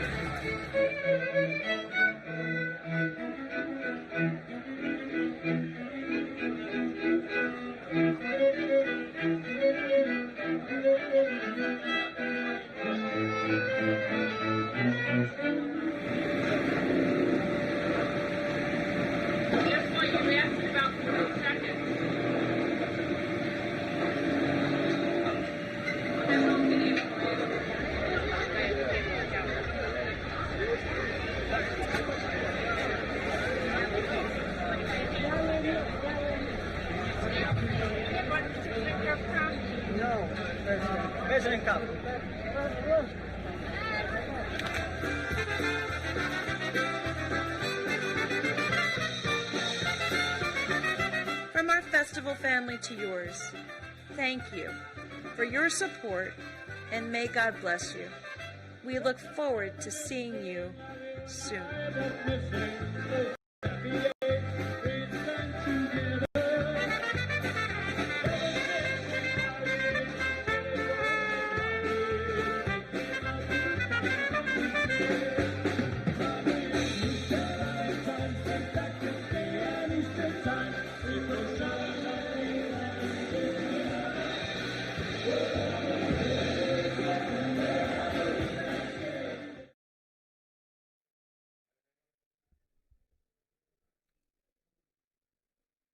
Wasn't that fun? I wanted to give a shout out to all those who have made positive comments on our Facebook page and let others know that you are, sorry, live television, everyone. Live. So many of you are writing positive comments on our Facebook page, and we're so grateful for that. If you haven't already, please give a call to family and friends and tell them to tune in. Share our live stream on your Facebook page. Once again, we're very grateful to all of you who have made positive comments already on our Facebook page. We are just as saddened as you are that we're not able to be together this year out on the shrine grounds, under the pavilion, in the festival village, in the Polish village, going on rides, watching the little circus, or tasting some of our delicious Polish foods and beverages. We can't wait to be back together again soon. We know that many people right now are going through some difficult times, and the shrine is too, financially. And for that reason, the festival committee decided that it was really important to have a fundraiser to support the shrine during these hard times. If you haven't had a chance to call, please call now. And if you've ever come to the festival or gone to Mass at the shrine, prayed in the Candle Chapel or Rosary Garden, or visited a loved one's grave here in the Shrine Cemetery, please consider giving a donation today. The phone number is 215-345-0600, or you can give online at www.polishamericanfestival.org. Our premiums tonight, once again, for a donation of $50 to $99, you can receive this great Polish keychain so that you can share your Polish pride. For donations of $100 to $149, we have the bottle opener featuring our new festival logo, as well as a wonderful book on the stained glass windows here at the shrine. If you didn't catch that, our shrine has beautiful stained glass that show the history of Poland on one side and the history of the United States in stained glass on the other side. So this book features pictures of all of those beautiful, beautiful stained glass. For $150 to $249, we have a DVD of the shrine documentary. And for $250 or more, this beautiful picture of Our Lady of Częstochowa, made exclusively for our shrine, for the shrine here in Doylestown. Once again, the phone number is 215-345-0600, or www.polishamericanfestival.org. Any size donation is greatly appreciated. God bless and Bóg zapłać. I would like to share some more of the names of those who have donated. We thank you once again for your donations. Vera Baranowski from Lyndhurst, New Jersey. Ed and Lorraine Brilich from Andover, Massachusetts. Joanne Ellinger from Fountainville, PA. Reverend Monsignor George A. Majoros from Clifton Heights, PA. Reverend Father James Miata from New York, New York. Joan Piotrowski, Stone Harbor, New Jersey. John Stout, Doylestown, Pennsylvania. The Polish-American Heritage Association of Manayunk, Roxborough. The Banner of Jasna Góra from Somerset, New Jersey. The Polish Heritage Society of Philadelphia. Michael Blihasz from Philadelphia, PA. Jolanta Nowacka and Harcerze from Bethpage, New York. Genovefa Radewicz from Beechwood, Ohio. Irene Wodkiewicz Wheat from Clark, New Jersey. Rachel's Vineyard here in Doylestown, and the Polish American Cultural Center also in Philadelphia, PA. We've also received donations from Richard and Helen Riker in memory of Michael and Rosalia Garadis. Christopher Shumilowski gave us a call, and he wanted to give a donation in honor of his friends in the Altar Boys Society. And we also have a donation from Christina Klepacki-Stavnici. Once again, if the phones are busy, please keep trying to call. The number again is 215-345-0600. We have our volunteers, wonderful volunteers, standing by to take your donation, or you can go live online to www.polishamericanfestival.org. And we wanted to also remind you that we do have the sweepstakes. So some people have been asking if the festival sweepstakes will be happening this year. And yes, we are having the sweepstakes. The first prize is $10,000 in cash. And so sweepstakes tickets can be purchased by calling now, 215-345-0600, or going online. Again, 1 for $5, 6 for $25. The sweepstakes drawing will take place next Sunday, September 13th, live streamed at 6:30 p.m. So please do, you have all week, you can do it today or all week. You can purchase a sweepstakes ticket online, or right now, we will send you the ticket stub back to your house. Zapraszamy do uczestnictwa w tegorocznej loterii. Prosimy zadzwonić na numer 215 345 0600 lub kupić online na stronie www.polishamericanfestival.org. I mentioned at the beginning of the telethon that we would have some cooking demonstrations. So our next segment will feature a tutorial by Pani Irena on how to make gołąbki, stuffed cabbage. We will start off the segment by hearing from some more of our volunteers, specifically the booth captains for the gołąbki booth and Polish platter booths. What does it mean to be a booth captain? Well, first of all, you are dedicated. It means that you are responsible for the smooth operation of your booth during the festival, cleaning your booth and prepping the food before the festival, and cleaning up afterwards. It means that you arrive early and that you leave long after the last guest has already been served. In many cases, our booth captains also recruit other volunteers to help out in their booths. So these are dedicated and awesome people. They are volunteers, our booth captains. They sacrifice their time, efforts, and hard work for the good of the festival and for the good of the shrine. So God bless them. We are so grateful to have all of our shrine and festival volunteers. Now, we couldn't have a segment without music, so let's take a look and listen for a medley by John Gura and Gurale and some disco polo by the Top Dance Band.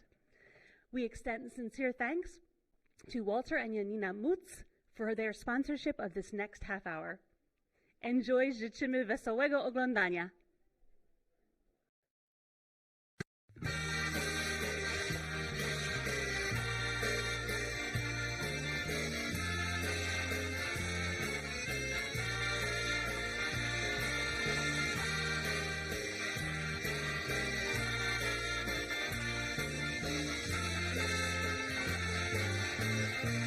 Over the 5 days of the festival, we typically welcome an average of 20,000 people.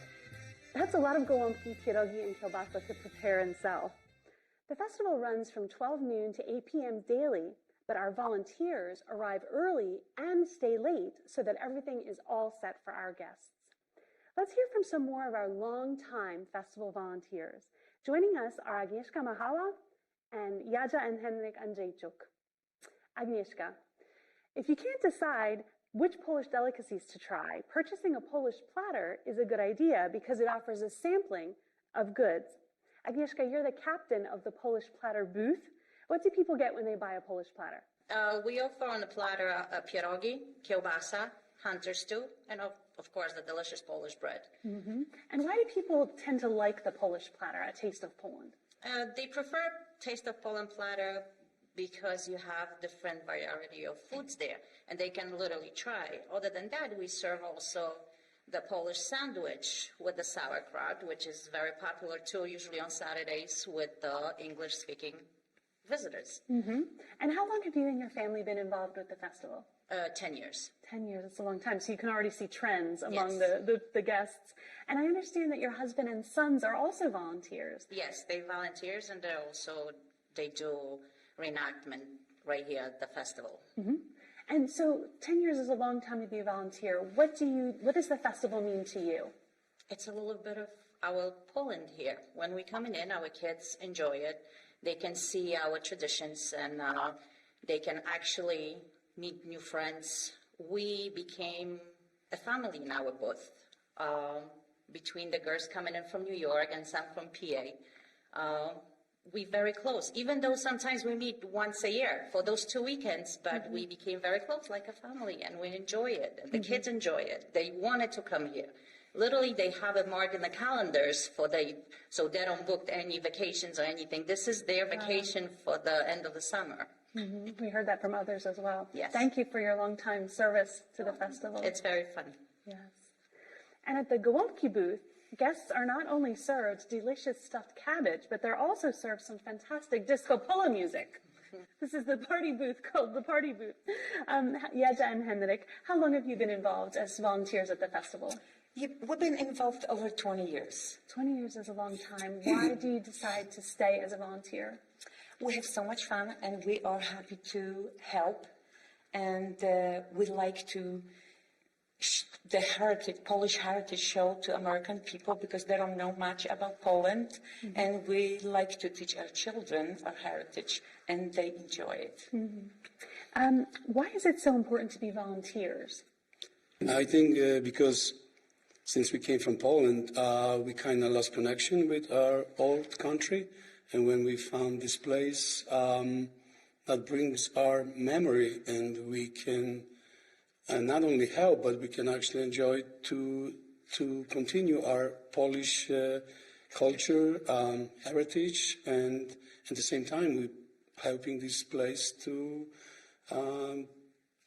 get more people to the community. So during those 5 days of the festival, it really is like we have a little bit of Poland here in Doylestown, That's right. Yes. Pennsylvania. Yeah. I know that last year, Henrik, you did some renovations to the Gołąbki booth. Tell us about that. You've been, again, a volunteer there, in charge of this booth for 20 years.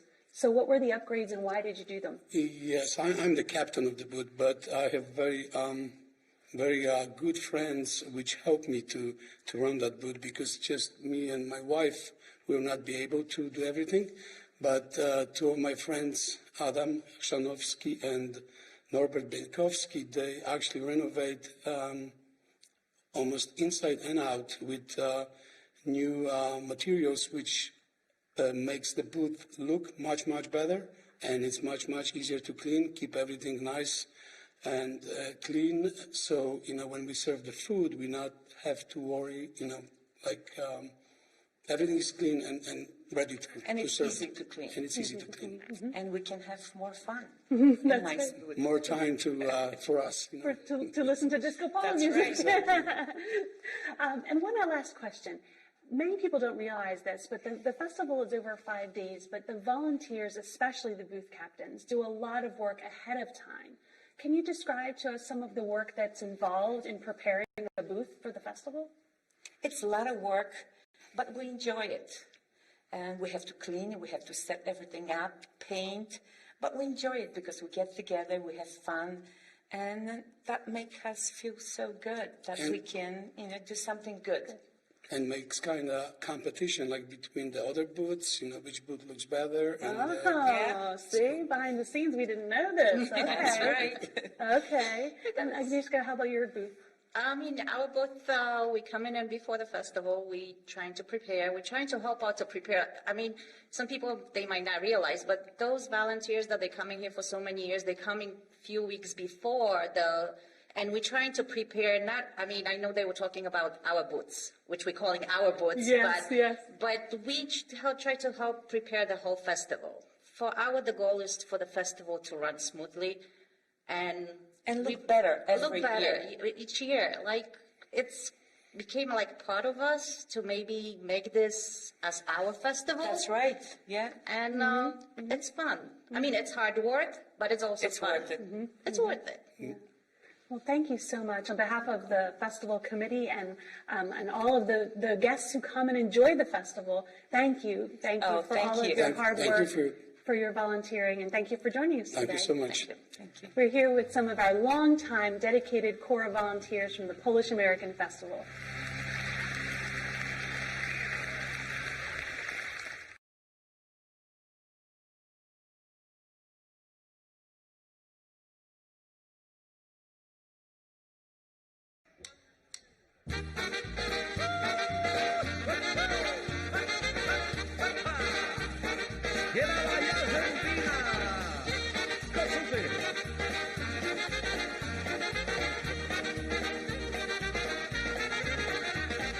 Fajnie było w Polsce i na Ukrainie, z piosenki na euro, jakże wina słynie. Piosenki na euro, jakże wina słynie.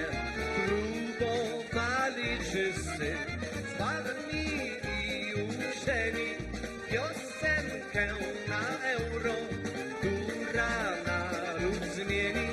Piosenkę na euro, która naród zmieni. Spoko, piłka leci dość wysoko, wszyscy razem zaśpiewajmy naszym dupka. Everybody now! Spoko, piłka leci dość wysoko, wszyscy razem zaśpiewajmy naszym dupka. Dajmy!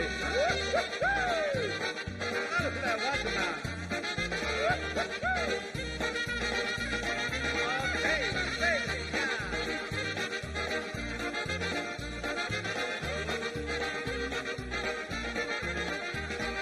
Media chciały hity najnowocześniejsze, lecz wybrali ludzie swojskie i ładniejsze.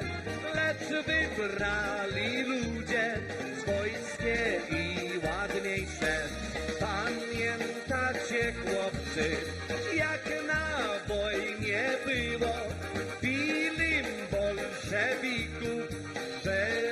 się kurzyło. Był to cud nad Wisłą, tak to się zdarzyło.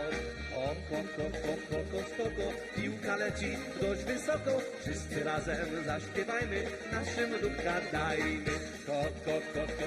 Spoko, piłka leci dość wysoko, wszyscy razem zaśpiewajmy, naszym dupka dajmy. Polska gola!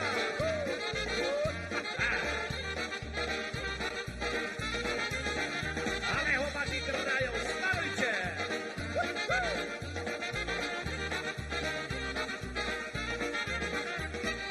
Brali do niewoli, na końcu potyczki, oni bolszewików, a ja bolszewiczki. Oni bolszewików, a ja bolszewicki. Nasi dzielni chłopcy, to biało-czerwoni, euro nie wygrali, ale czadu dali. Euro nie wygrali, ale czadu dali. Piłka leci dość wysoko, wszyscy razem zaśpiewajmy, naszym ducha dajmy. Piłka leci dość wysoko, wszyscy razem zaśpiewajmy, naszym ducha dajmy.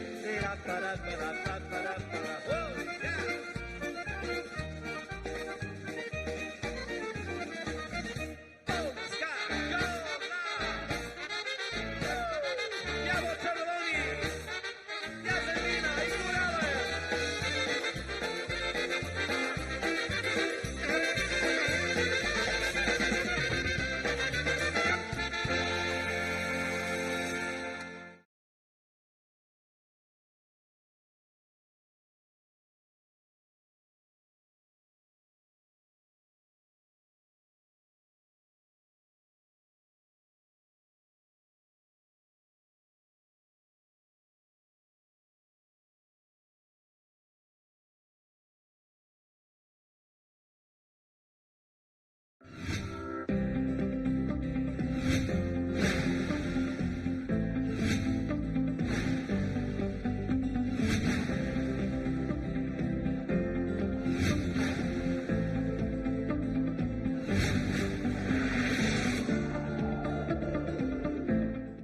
Witamy Państwa w amerykańskiej Częstochowie. Ja nazywam się Irena, jestem kucharką i chciałam Państwu przedstawić moją koleżankę Halinę, która mi dzisiaj będzie pomagała.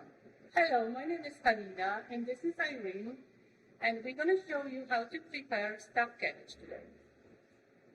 Do przygotowania gołąbków będziemy potrzebować kapustę, 1 funt mięsa mielonego wieprzowego, 1 funt mięsa wołowego, ryż, cebula, czosnek, magi, sól, pieprz, kwaśna śmietana, pasta pomidorowa, olej do podsmażenia cebulki i mąka ziemniaczana do zagęszczenia sosu. For this recipe, we need cabbage, 1 pound ground beef, 1 pound ground pork, onion, rice, garlic, pepper, salt, Maggi, tomato paste, oil, sour cream, and potato starch. Pierwszy krok to musimy wyciąć głąb. Żeby nam później łatwiej było brać liście z kapusty, żeby nam lepiej odchodziły. First step, we have to cut out the middle of the cabbage to make sure it's cooking well and peel off from the head. Następny krok, musimy dać kapustę do gorącej wody, żeby się odparzała 15 minut. Next step, we have to put the cabbage to boil water for 10-15 minutes to make the cabbage softer. W czasie przygotujemy sobie farsz do gołąbków. Wkładamy obydwa rodzaje mięsa, dodajemy ryż, dodajemy łyżkę soli, dodajemy garlic,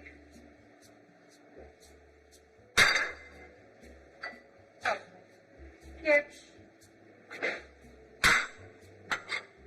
i magii.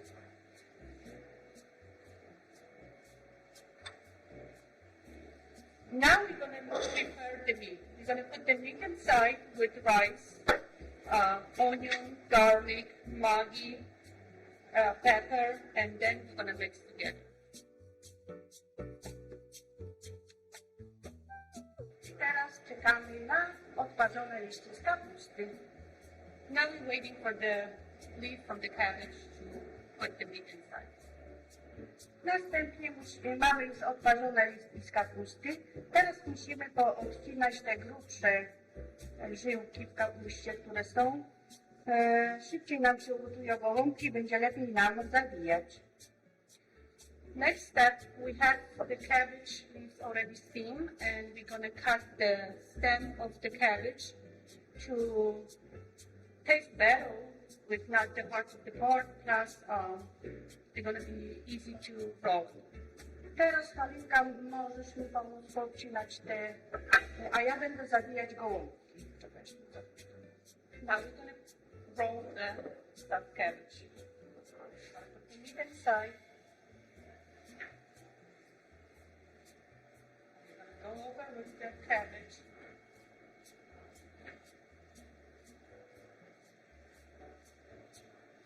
Już mamy przygotowane gołąbki, teraz robimy do nich sos.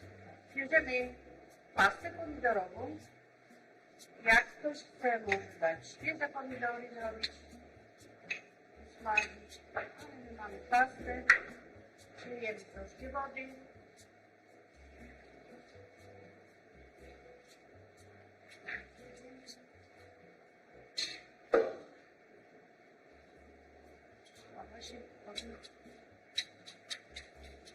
Troszkę posolimy to,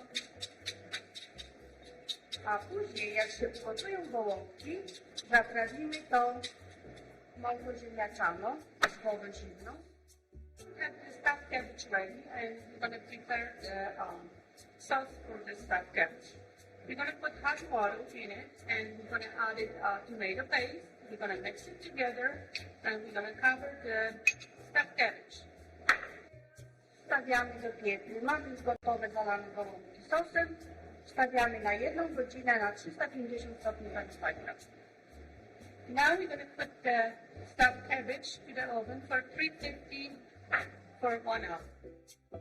Po godzinie gołąbki są gotowe. Teraz przełożymy ich na talerz i jak ktoś lubi mieć sos, to musimy zrobić jeszcze, doprawić sos.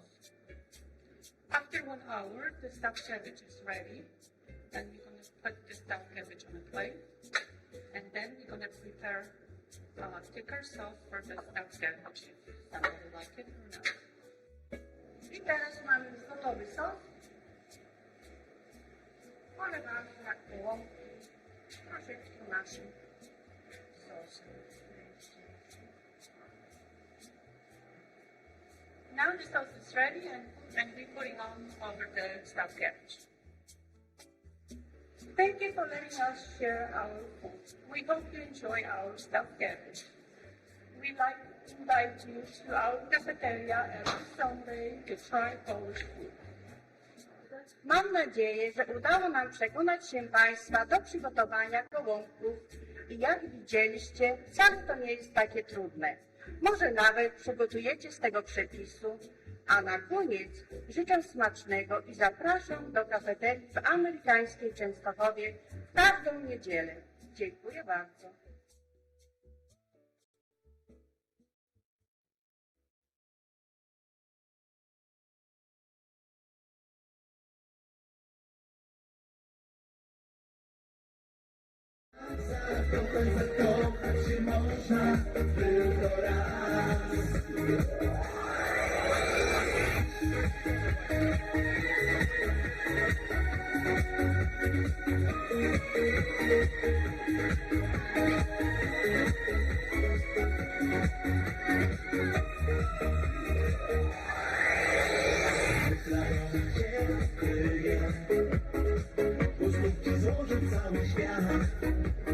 Serce me na ciebie bije.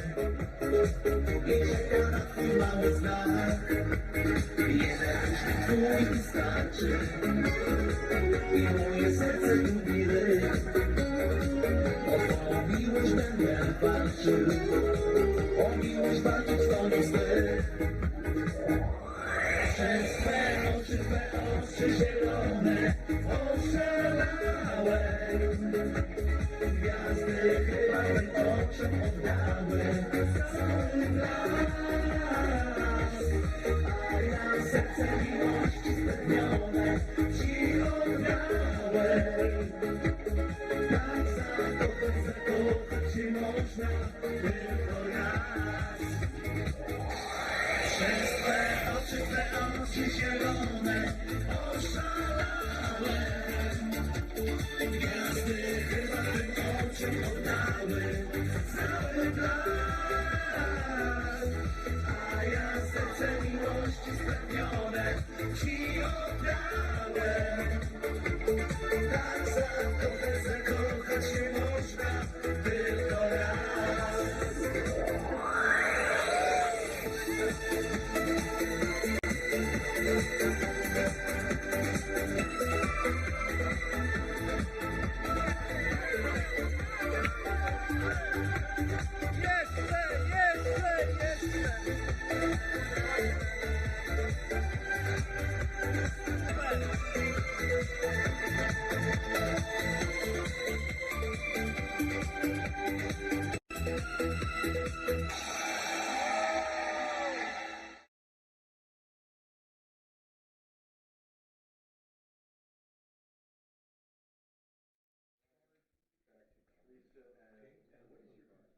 Przez te oczy zielone, zielone, oszalałem.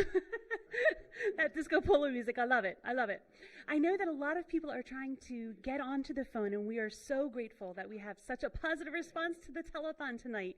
We are very, very excited and very grateful to all of you for your donations online and by the phone. If you are trying to get through on the phone and you're not able to, please don't give up.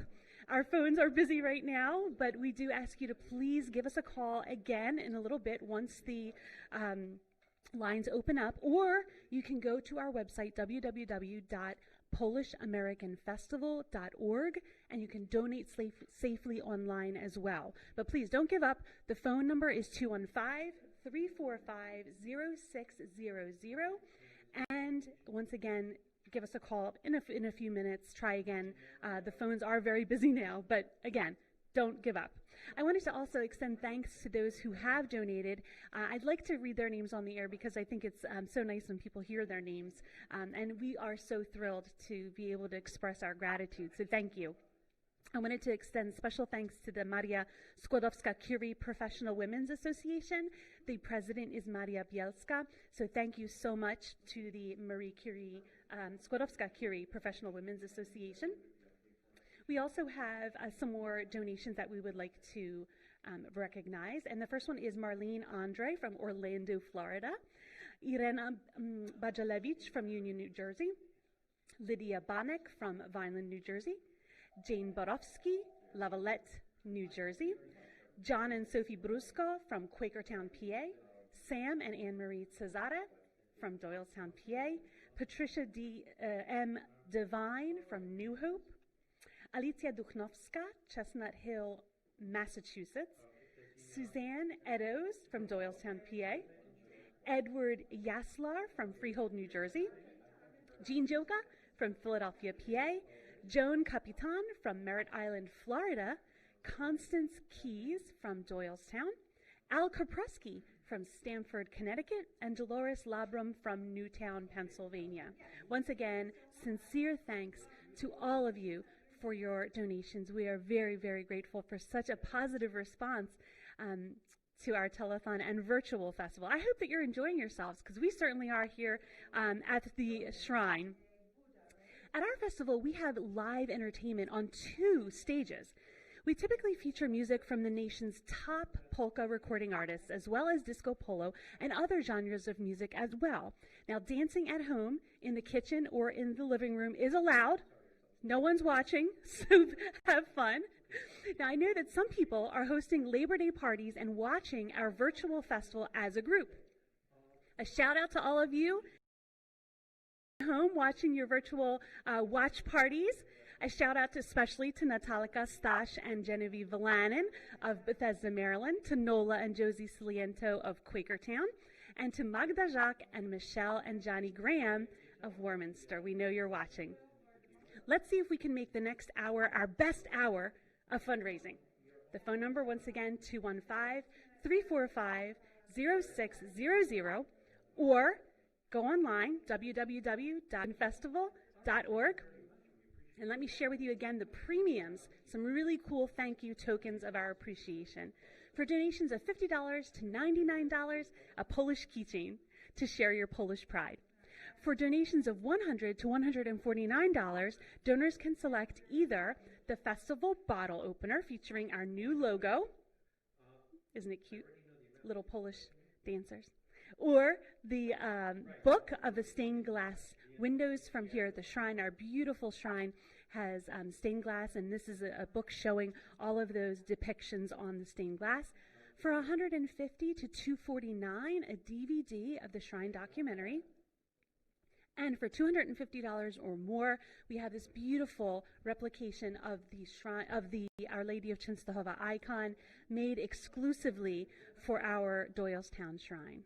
Once again, the phone number, don't give up. Please give us a call, 215-345-0600, or you can give online, very easy, .PolishAmericanFestival.org. No space, no dots, no nothing.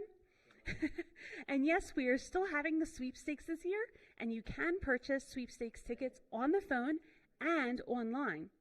The first prize this year is $10,000, and we are sending you your ticket stubs back, so don't worry about that. We will send you proof of your purchase.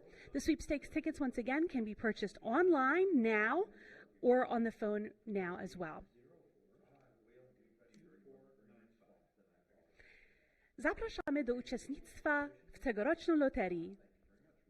Prosimy zadzwonić na numer 215 345 0600 lub kupić online na stronie www.polishamericanfestival.org.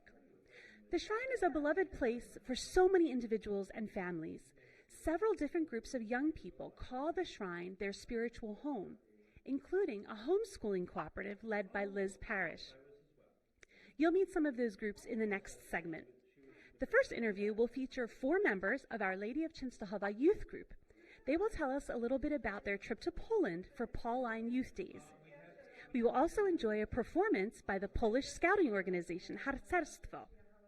If you've ever seen the Dożynki Harvest Festival demonstration on the village stage led by Druhna Dzitka, then you have enjoyed watching volunteers from the Polish Scouts participating in those cultural demonstrations. The last interview will highlight the opportunities available for child and adult learners here at the Polish Language School at the National Shrine of Our Lady of Częstochowa. Now, before we get to those interviews, we will enjoy a performance by the Yelski Family Ensemble. Thank you to Gettysburg Pottery for their support of this next segment.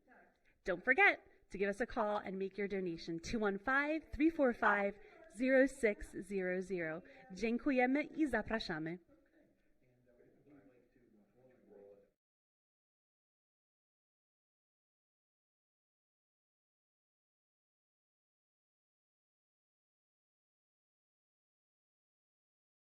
Hello, we're the ESP Family String Ensemble coming to you from our home in Gilbertville, Pennsylvania. My name is Regina. My name is Zafia. I'm Yusuf.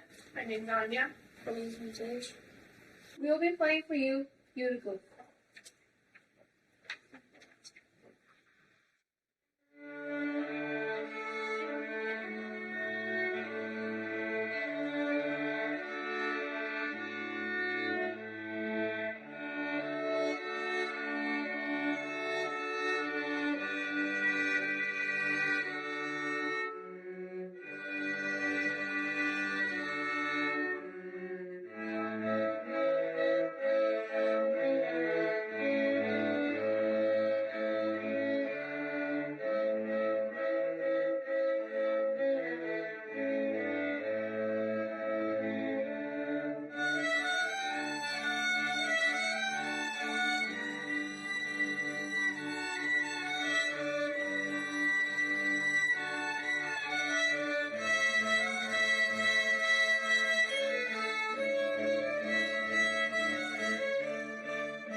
On any given day of the festival, you will typically find energetic young people working in the ice cream booth, flat ski, lemonade booth, throughout the festival grounds. We are so grateful for their help. Many of these young adults are members of the Shrine's youth group. We invited representatives from the Our Lady of Częstochowa youth group to tell us a little bit more about their activities. Joining us today are Susie Parrish, Nora Redman, Catherine Boyle, and Aliana Benhiz. Susie, tell us a little bit about the youth group. So for our leadership, Ann and Dan Antonelli have been leading us for 7 years now. And Sean Palmer also began doing youth ministry with us last fall. And we're also blessed to have Father Timothy, who's a priest at the Shrine, be our chaplain. And Nora, can you tell us about the mission of the youth group? Our mission is to provide a fun and spiritual experience for teens to help them grow as young adults in their Catholic faith and nurture their relationships. We help them live their life in faith and shine Christ's light to others. Beautiful, beautiful. Catherine, what are some of the activities that the youth group organizes throughout the year? For our faith-related activities, they'll always have a topic that they'll discuss at the regular meetings, and we'll discuss it as a whole group, or we'll go into small groups and discuss them.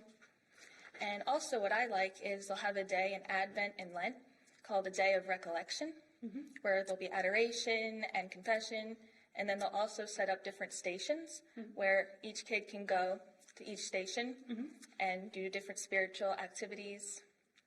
So they're really nice. And you said that you were telling me that the activities are divided into 3 categories: faith, service projects, and then just fun activities.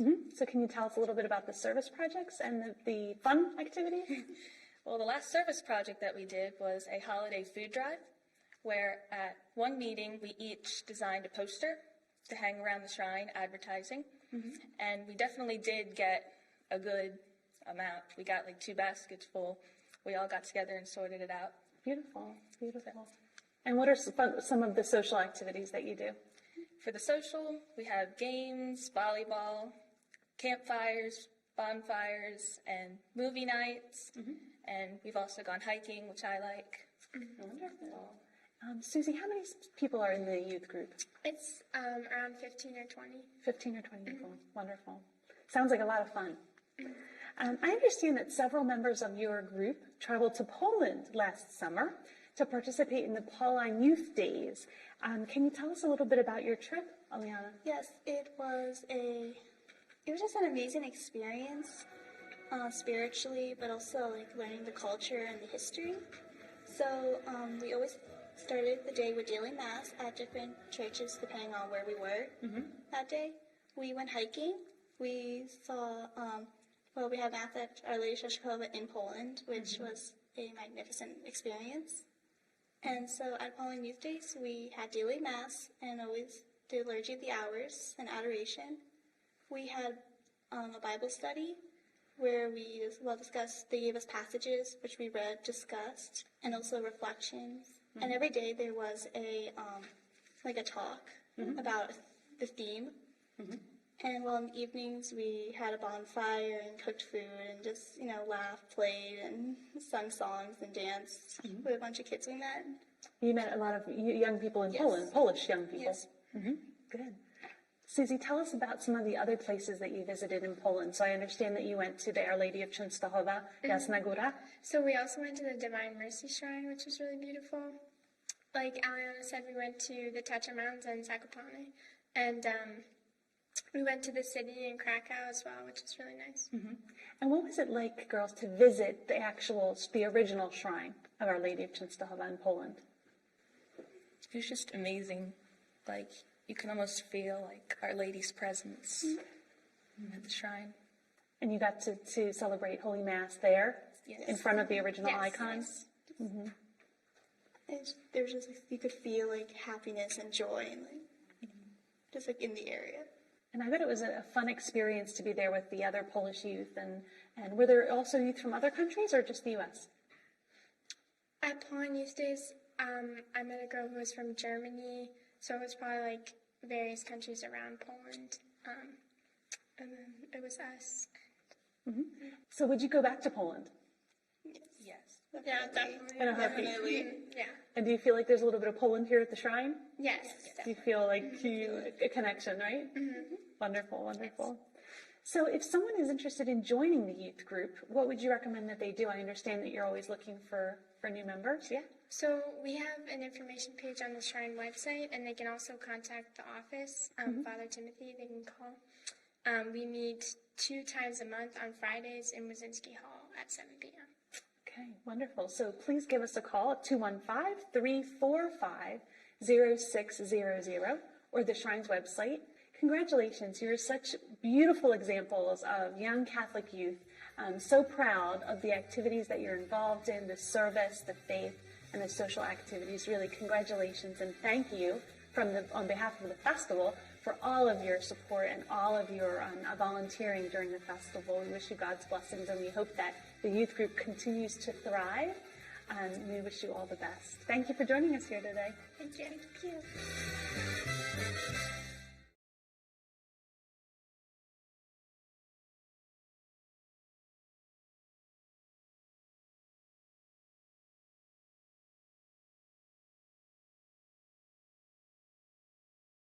Związek Harcerstwa Polskiego od wielu lat bierze udział w Polsko-Amerykańskim Festiwalu w Częstochowie przy Bazylice Matki Boskiej Częstochowskiej. Chcielibyśmy też swój wkład włożyć w ten wirtualny festiwal i zaśpiewać kilka piosenek. Co roku przyjeżdżamy, przedstawiamy dożynki, pomagamy w festiwalu. Hello, we are the Polish Scouts. We have been working at the festival for many years. Every year we come and we entertain you with our dożynki, the harvest feast. Also we work at the shrine in different capacities.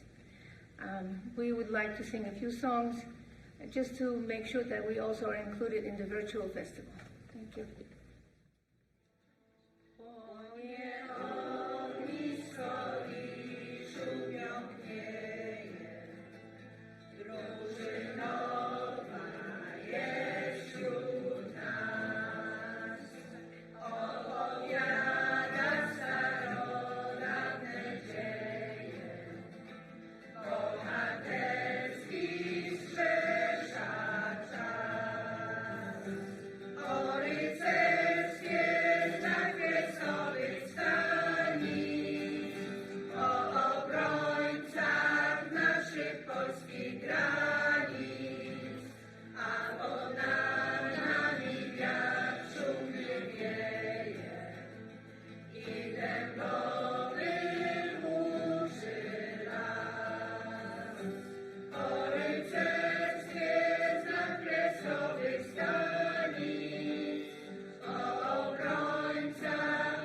serce podzielita się. Za górami, za lasami, za dolinami, w liście twaj górale, każdy ci śmiał. Hej, górale, dobrze wam, macie guzy jak arbuzy, ja góralkę mam.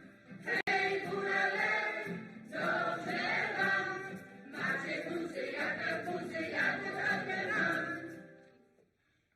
Hej, bystra woda, bystra wodziczka, pytało dziewczę o Janicka. Hej, lesie ciemny, blisku zielony, karmu Janicek umilony. Hej, lesie ciemny, blisku zielony, karmu Janicek umilony. Hej, powiadali, hej, że Janicka porumbali. Hej, porumbali go Orabiany, hej, Załowiecki za barany. Hej, porumbali go Orabiany, hej, Załowiecki za barany. A mówiła Jaci Janicku, nie chodorawskim chodnicku, bo chodorawskie juchasy, wyżywale ani czasy. Hej!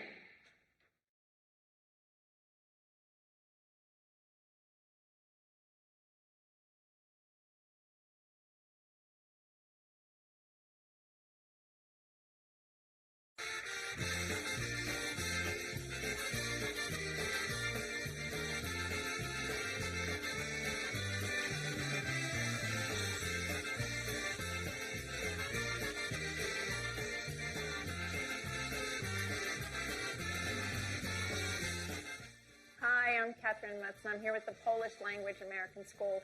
If you've ever visited the Polish Village at the festival, you've probably had the chance to purchase Polish cultural items or unique cuisine at the booths offered by the Polish school here at our American Częstochowa. We are pleased to have the Polish school principal, Joanna Mikoluk, and Agata Dajewska with us today, as well as Victoria and Patrick. And they're going to tell us briefly about the Polish American School. So how old is the Polish language school here at Częstochowa? It was started in 1999, so we just celebrated our 20th anniversary, and we are about to start our 21st year. That's pretty amazing. Congratulations. And what classes are offered at what ages? So we start with a preschool class that's at age 3, and we go up to 8th grade. That's intense. Mm-hmm. And it's on what days is that offered? So they meet on Saturdays from 9 to 1, and it runs from September to the beginning of September. It's usually the week after the festival we start, and then we go to about the end of May, beginning of June, depending on how the weekends run. And how are they tested for their knowledge at the end? So the 8th graders, once they're done with their 8th grade class, they take the LOTA exam, which is the language other than English exam, and then they can get credit for that in high school. Oh, that's awesome. Very good. And how about, do you offer other ages as well? Also, Polish school offer classes for adults. So if you would like to learn Polish, you are welcome to join our school. It's never too late to start learning Polish. We have a lot of students, and they have different reasons why they want to learn Polish. Some of my students have Polish wives, and they want to be able to speak Polish to them and also to their kids. When they are going to visit family in Poland, they are able to have some conversation with family members. I have a very nice story from a couple weeks. One of my students asked his Polish girlfriend if she would like to marry him, and she said tak, and tak means yes. So I'm so happy for them, and they are planning a big Polish wedding next year in Poland. Also, another my student won a competition called Poland and I.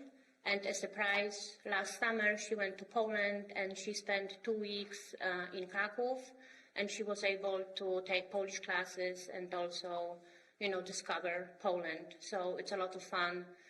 And like I said, it's never too late to learn Polish. So whoever wants to learn, welcome to our school.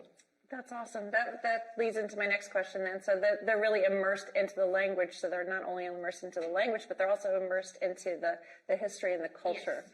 So did you want to mention how you're immersing your students into the culture and history? Maybe Victoria or Patrick could chime in. Well, we do religion other, like some days, and then we also do dancing, which we dress up in like Polish cultural outfits. And we also sing Polish songs, and we do that. That's awesome. And how about extension into like the family life? Like, do you have parents or your parents or your grandparents living with you, or do you get to visit them or talk to them on the phone? And then how do you extend that Polish language into your world? Yeah, my grandparents are both Polish, and we normally talk to them in Polish because they don't know too much English. And we like help them with English if they like need help with anything. I bet that makes them feel really welcome and comfortable as well. So I understand you're going into high school. Yeah. Yes. And I understand that the Polish language school is starting something new. So why don't we talk about that next? Classes go up to 8th grade, and this year Patrick's one of our first students for the high school. So we're going to be starting a new high school for high school age kids, and they're going to be getting just more immersed in the culture, the literature, taking field trips, and then at the end they will be taking their exit exam. It's called matura in Poland. And 100 days, like in Poland, 100 days before they take that exam, they'll have the studniówka, which is like a big dance that they have. So what else do you want to tell us about your experience as far as the Polish school? How has it helped you? How's it helped you in school, and how has it maybe helped some of your classmates? Maybe you've had, encounters with people, that are new to America.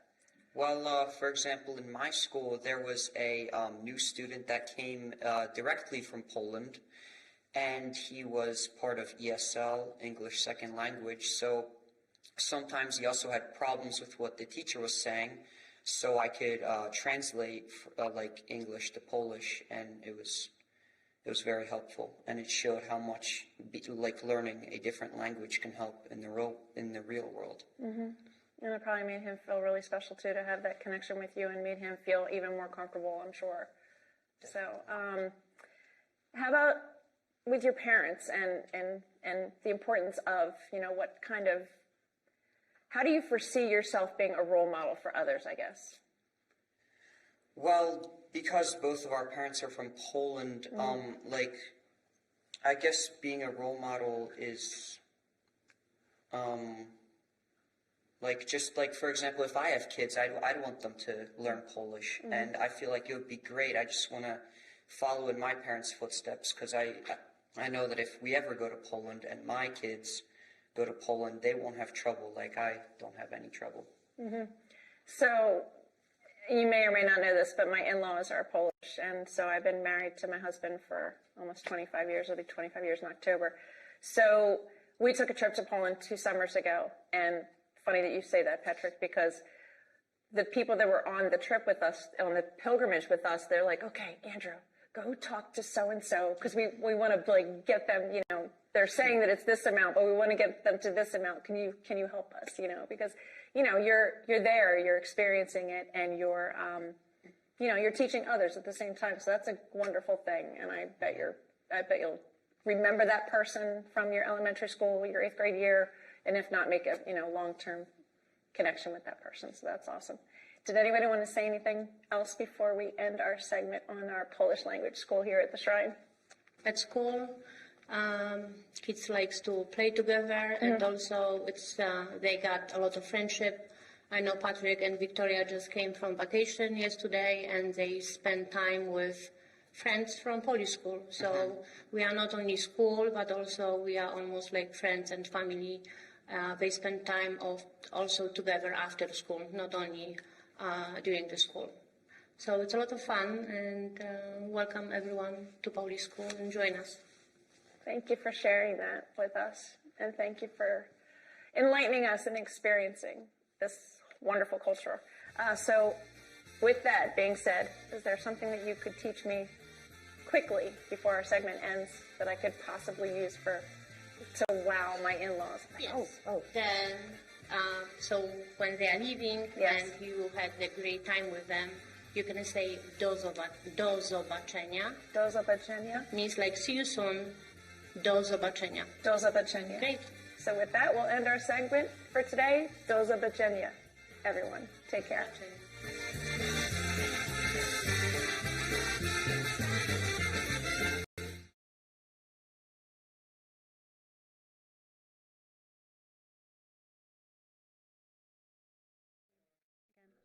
No.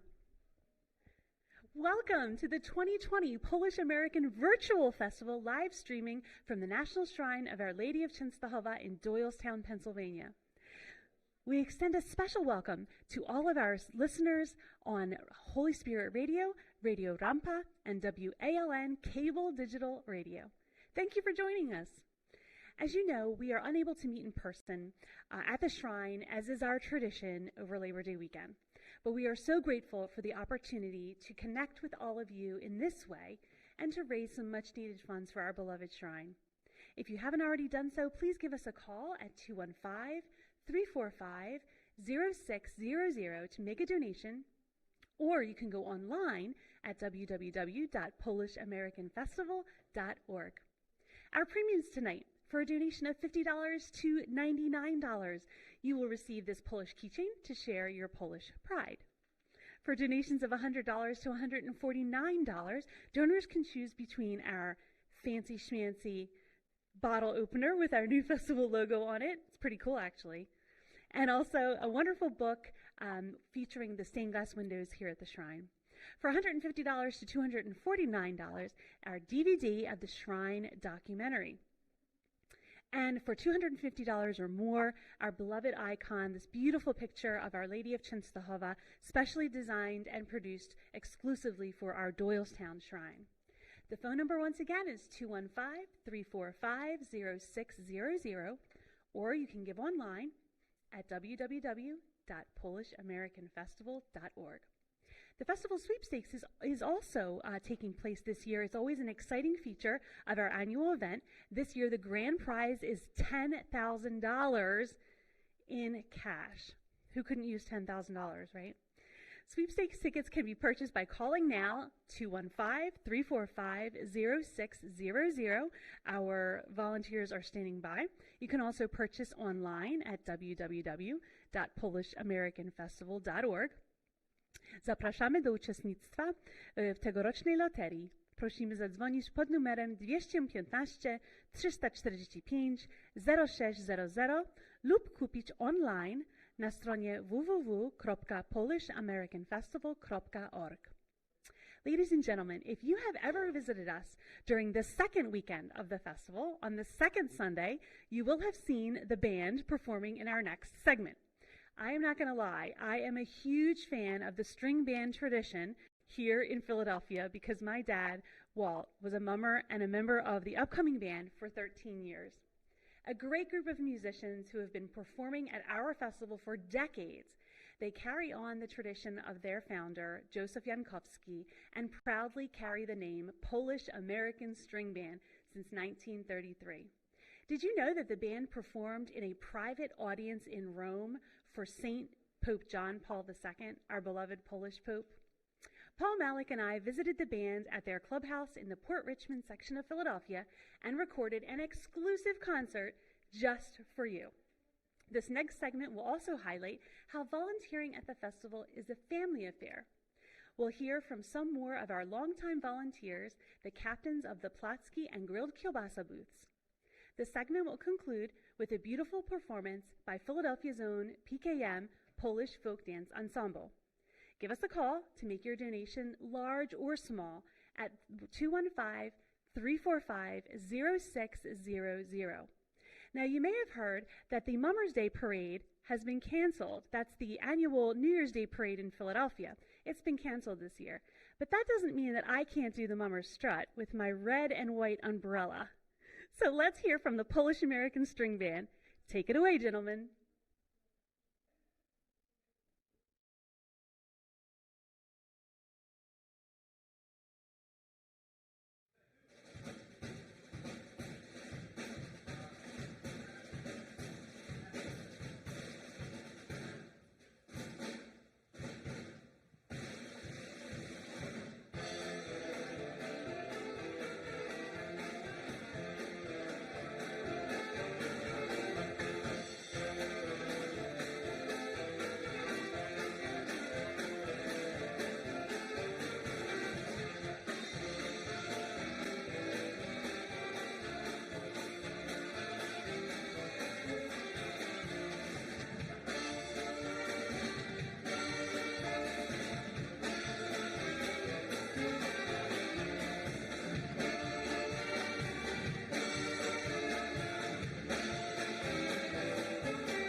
Someone stole the kishka.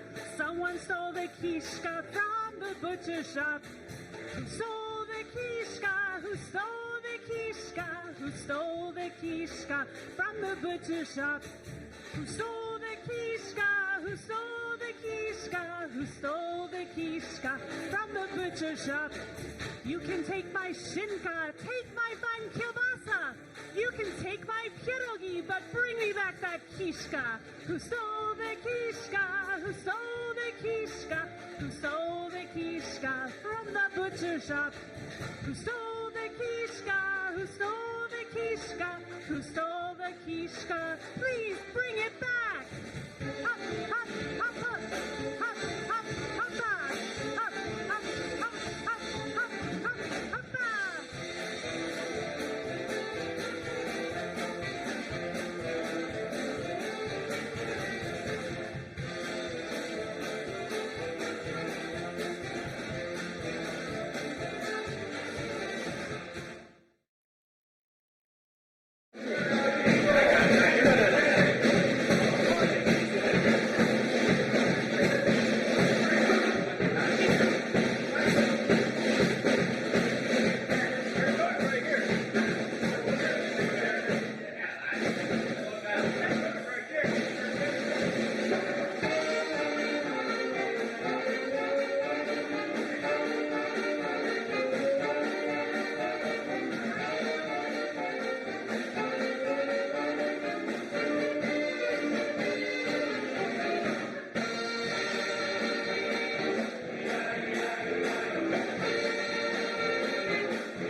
Good evening, everyone. We are here at the clubhouse of the Polish-American String Band, and I'm here with the captain, Nick Magenta.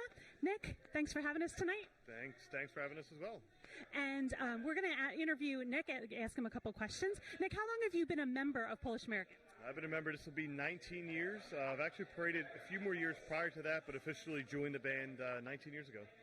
A long time. And how about as captain? Captain, this technically is my 9th year as captain, so yeah, been around a little bit. And how is this? I understand that a lot of the string bands, it's a family affair. So is that the same in your family as well? Absolutely, yeah. I think we have, there's quite a few my family members. My dad's been a member for over 50 years. My brother's a member. I got cousins, uncles, my grandfather. So yeah, definitely a family affair for my family, for sure.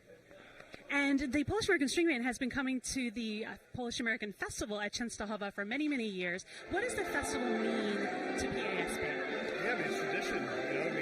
Certainly well before my time, the string band has been performing in the festival for over 50 years. So clear 54 years the festival going on. Probably close to that many years. So yeah, it's definitely tradition. I've always attended the festival with my family. I know all our other families, in the band have attended. It's always been a family affair. The food, the festivities, the rides. Yeah, it's definitely tradition for us. And tell us, what is your favorite part about the festival?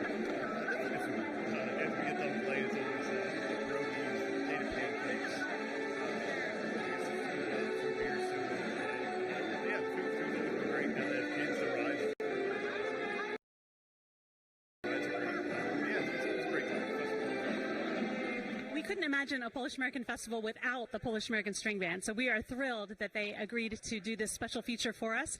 We wish you all a lot of luck in the coming months. And tell us a little bit about how people can find out more about the String Band and keep up to date on what's going on with the String Band. Yep. So for anybody who wants to find out more about Polish-American or stay up to date with anything, visit our Facebook page. We're always posting videos, photos, just various content to keep everybody kind of hey, we're still there type thing. So check out our Facebook page, Polish-American String Band, and see what we got out there. And are you accepting new members? We're always accepting new members. Anyone who's looking to join the Mummer String Band, maybe not so much right now, but if you play an instrument or are handy, you just want to get involved in Mummers, we're here. The pride of Port Richmond, the Polish-American String Band, here with Captain Nick Magenta.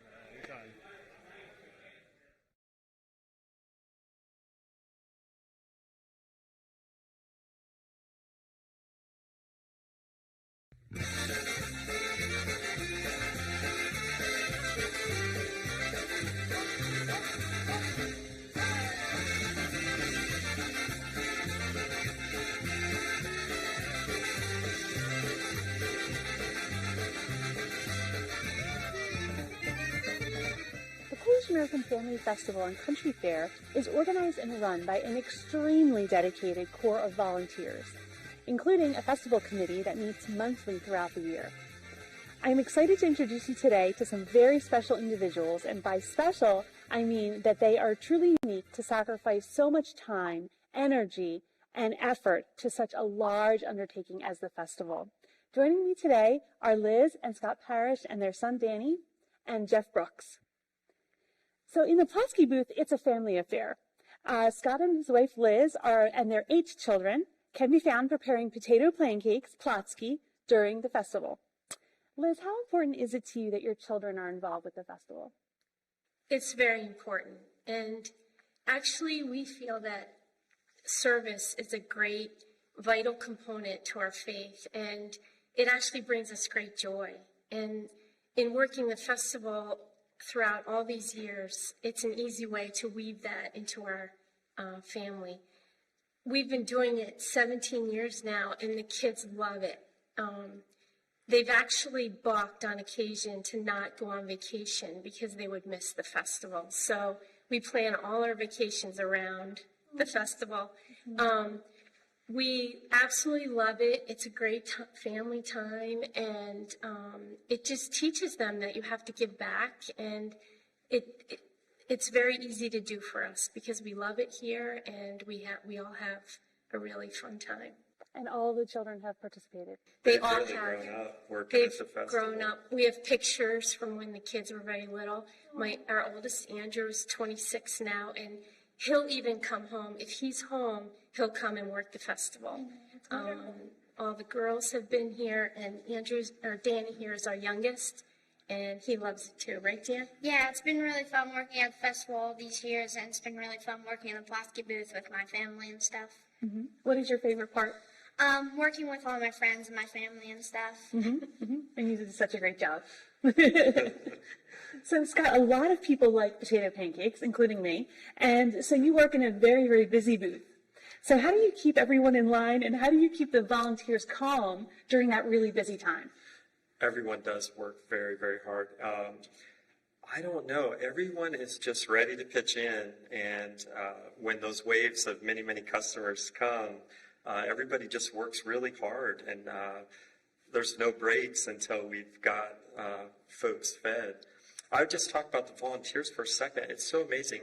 There's people that come to my booth to work that I only see once a year or during the festival time. They come back every year. They drive from great distances, come to the festival. They come with their grandkids now, and they work hard in that booth every day. Every festival day, they're working hard, and it's really fun too. It's very hard, but it's also kind of a joyous thing. We all look forward to getting together as a team and working hard and supporting each other. So I don't know. It doesn't really seem like work. It's almost, it goes by so fast. I mean, it is hard, but I think people really look forward to it. They come back every year to work. So it's amazing. They're amazing volunteers. That's wonderful. That's wonderful. And you're there for all 5 days of the festival, really. So that's a lot of time.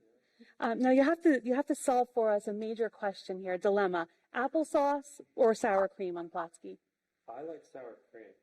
I like sour cream too. How about you, Liz? I'm applesauce. Oh, okay. And what is that? I'm just out of curiosity. What's the majority of people who come? It's mostly sour cream. Sour cream, okay. But there are a lot of people who like that. Very good. Well, they are very delicious, and thank you for preparing them and for keeping the Plotsky booth running for 17 years. God bless. That's wonderful. And Jeff Brooks, the man who runs not only one booth, but 2 booths, grilled kielbasa and chicken. So how long have you been involved with the festival, Jeff? I started in 2009. Okay. And why do you do it? Well, originally I got involved for very special personal reasons. My grandmother, Babci, was from a small village in Poland, Łapy-Kupaki. And she instilled in my father, my aunt, uncle, the Polish traditions.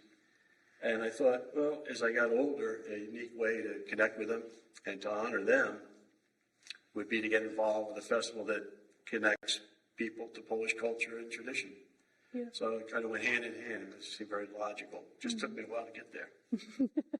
So, and how long have you been involved? So that's 11 years? 11 years. Yeah. And tell us a little bit about the grilled kielbasa booth. How do you keep it running? By accident a lot of times. Yeah, I think the expression, I don't think so. I think the expression Polak potrafi comes into play. A Pole can do it. We call it a democracy. Nobody's the boss. I'm the captain, but nobody's the boss, and everybody's very special in that we each have our areas. And it's interesting too because we had people from Poland with limited English, people from English, no Polish. And it's just amazing how it comes together. So I think you get a combination of culture and camaraderie really makes it fun. Mm-hmm. And I know that because you're running 2 booths, there's a lot of preparation involved. So how do you sort of prep? What does it take? And this is for all of you. I mean, you're booth captains, so you're preparing the booth. What does that mean exactly? Well, it's interesting because with the kielbasa, it's almost the same day affair. But with the chicken, we think, a special preparation recipe. So what we do is we give it a rub. And we're talking, I think last year we did 768 chicken dinners. So you're rubbing 768 half chickens. It's a lot of work. And we have some real special women that come in and sacrifice days off from work to help prep. We never have enough, but again, the camaraderie angle. We had, last year, a couple people had emergencies come up. Well, there's some people from Poland that live in Brooklyn now that they work in Pierogi. They happen to be by. They just roll up their sleeves, pitch pitched in, and we got it done. So the chicken's a lot of work. The kibasa is kind of the same day affair. And there's also the sides, and we have to bring it together. So it's more like a restaurant there than it is just a, one-off serving each thing. And what does the festival mean to you? Well, again, it means, I guess, a couple things. It means, first of all, culture, and I mean in terms of educating people about the culture. But ironically, I've learned over the years education for me. In our booth, friends from Poland who are near my grandmother's village, I find out about. Oh, wow. I've learned so much language and culture from them. Gołąbki booth, the funnel cake, they're from Poland. Just tremendous education you couldn't get from a book or studying. And then, secondly is as I said, the camaraderie, people coming together with a common purpose. But we're not a big corporation. We're not a government agency. They just kind of figure things out themselves, which is great. And the last thing is the diversity. It's a welcoming diversity. I know it's Polish, but we have people of different nationalities in our booth. We have visitors from all over. Sometimes I can use the Chinese I know with a customer, sometimes Spanish. There's a great guy from Haiti every year comes by, and I'll see him, and we have a little sip of Sitarówka. And it's so nice of him to see, sharing the culture. So that. And I think the bottom line is you don't have to be Polish to enjoy the Polish festival. You just have to like fun, festivities, family, food. I was going to say, it's called the Polish-American Family Festival, and of course we have a lot of families coming, but also us volunteers are sort of like a family, aren't we? Because we've been involved for so many years. So God bless you. Go ahead. Oh, I was just going to say, too, Jeff really hit it well there, but it's just like, the shrine has meant so much to us as a family that we really wanted to get involved. We wanted to give back and do something for the shrine because it means so much to us. So it's really been an honor to help out. Yes, and we are not Polish, and so many people ask us if we are, and we're not. Mostly Irish. Yeah, but it doesn't matter. We love it, and we're so happy to be here. And for us, it really is a very big, meaningful family affair for us. Yeah, we're all children of the Blessed Mother, right? Of Our Lady of Częstochowa. And it really is a labor of love, from what I'm hearing from all of you. Well, God bless you. Thank you so much for your work on the festival committee and as booth captains at the festival, and for helping out and keeping all your siblings in line in the Płocki booth. Here we are with some of our longtime volunteers at the Polish-American Festival.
hope that you're having a good time tonight watching the historic 2020 Polish-American Virtual Festival and Telethon.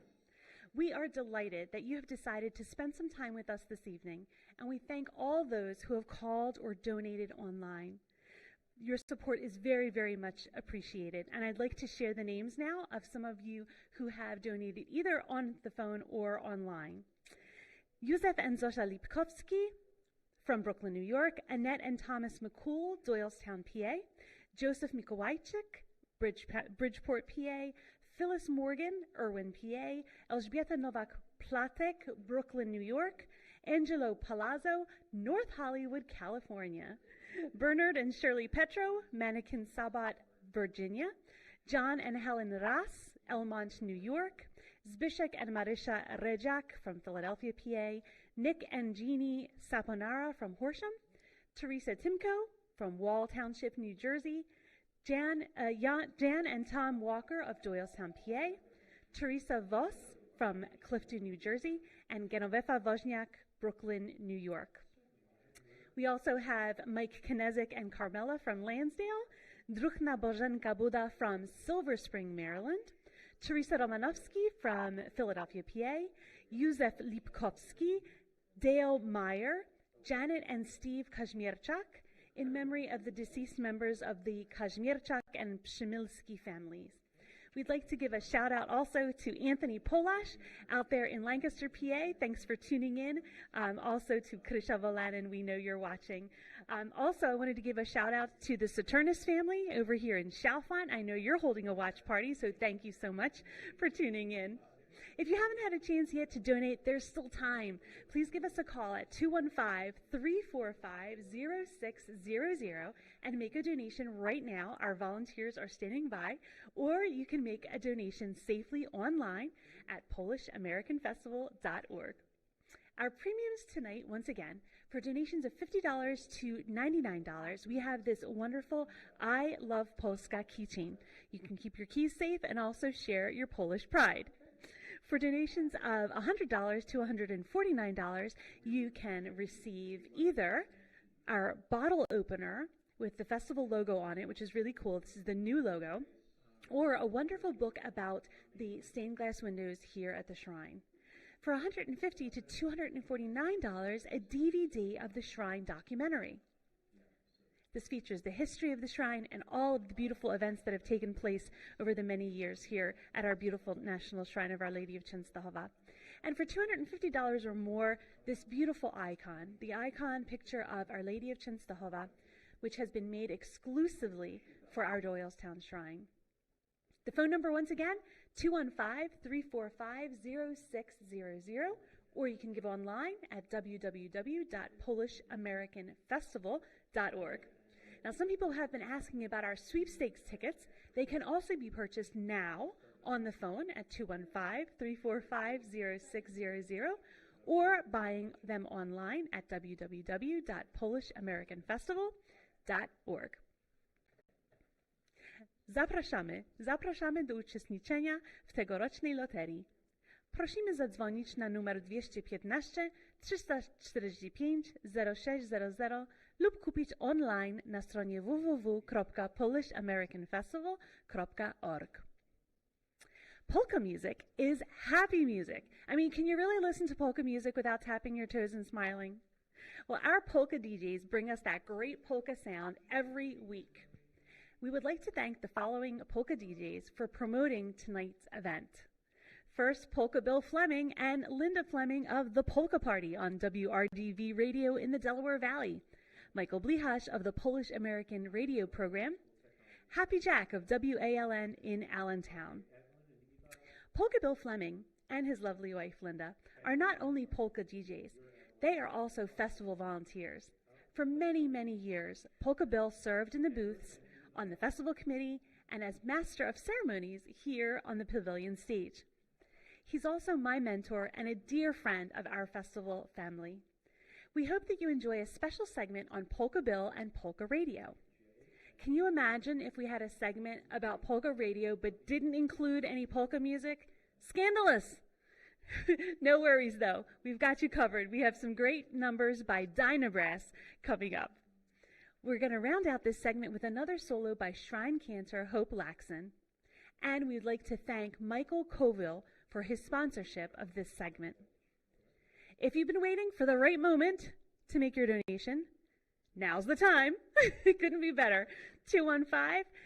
215-345-0600 or go online at www.PolishAmericanFestival.org. Let's turn it over to Polka Bill.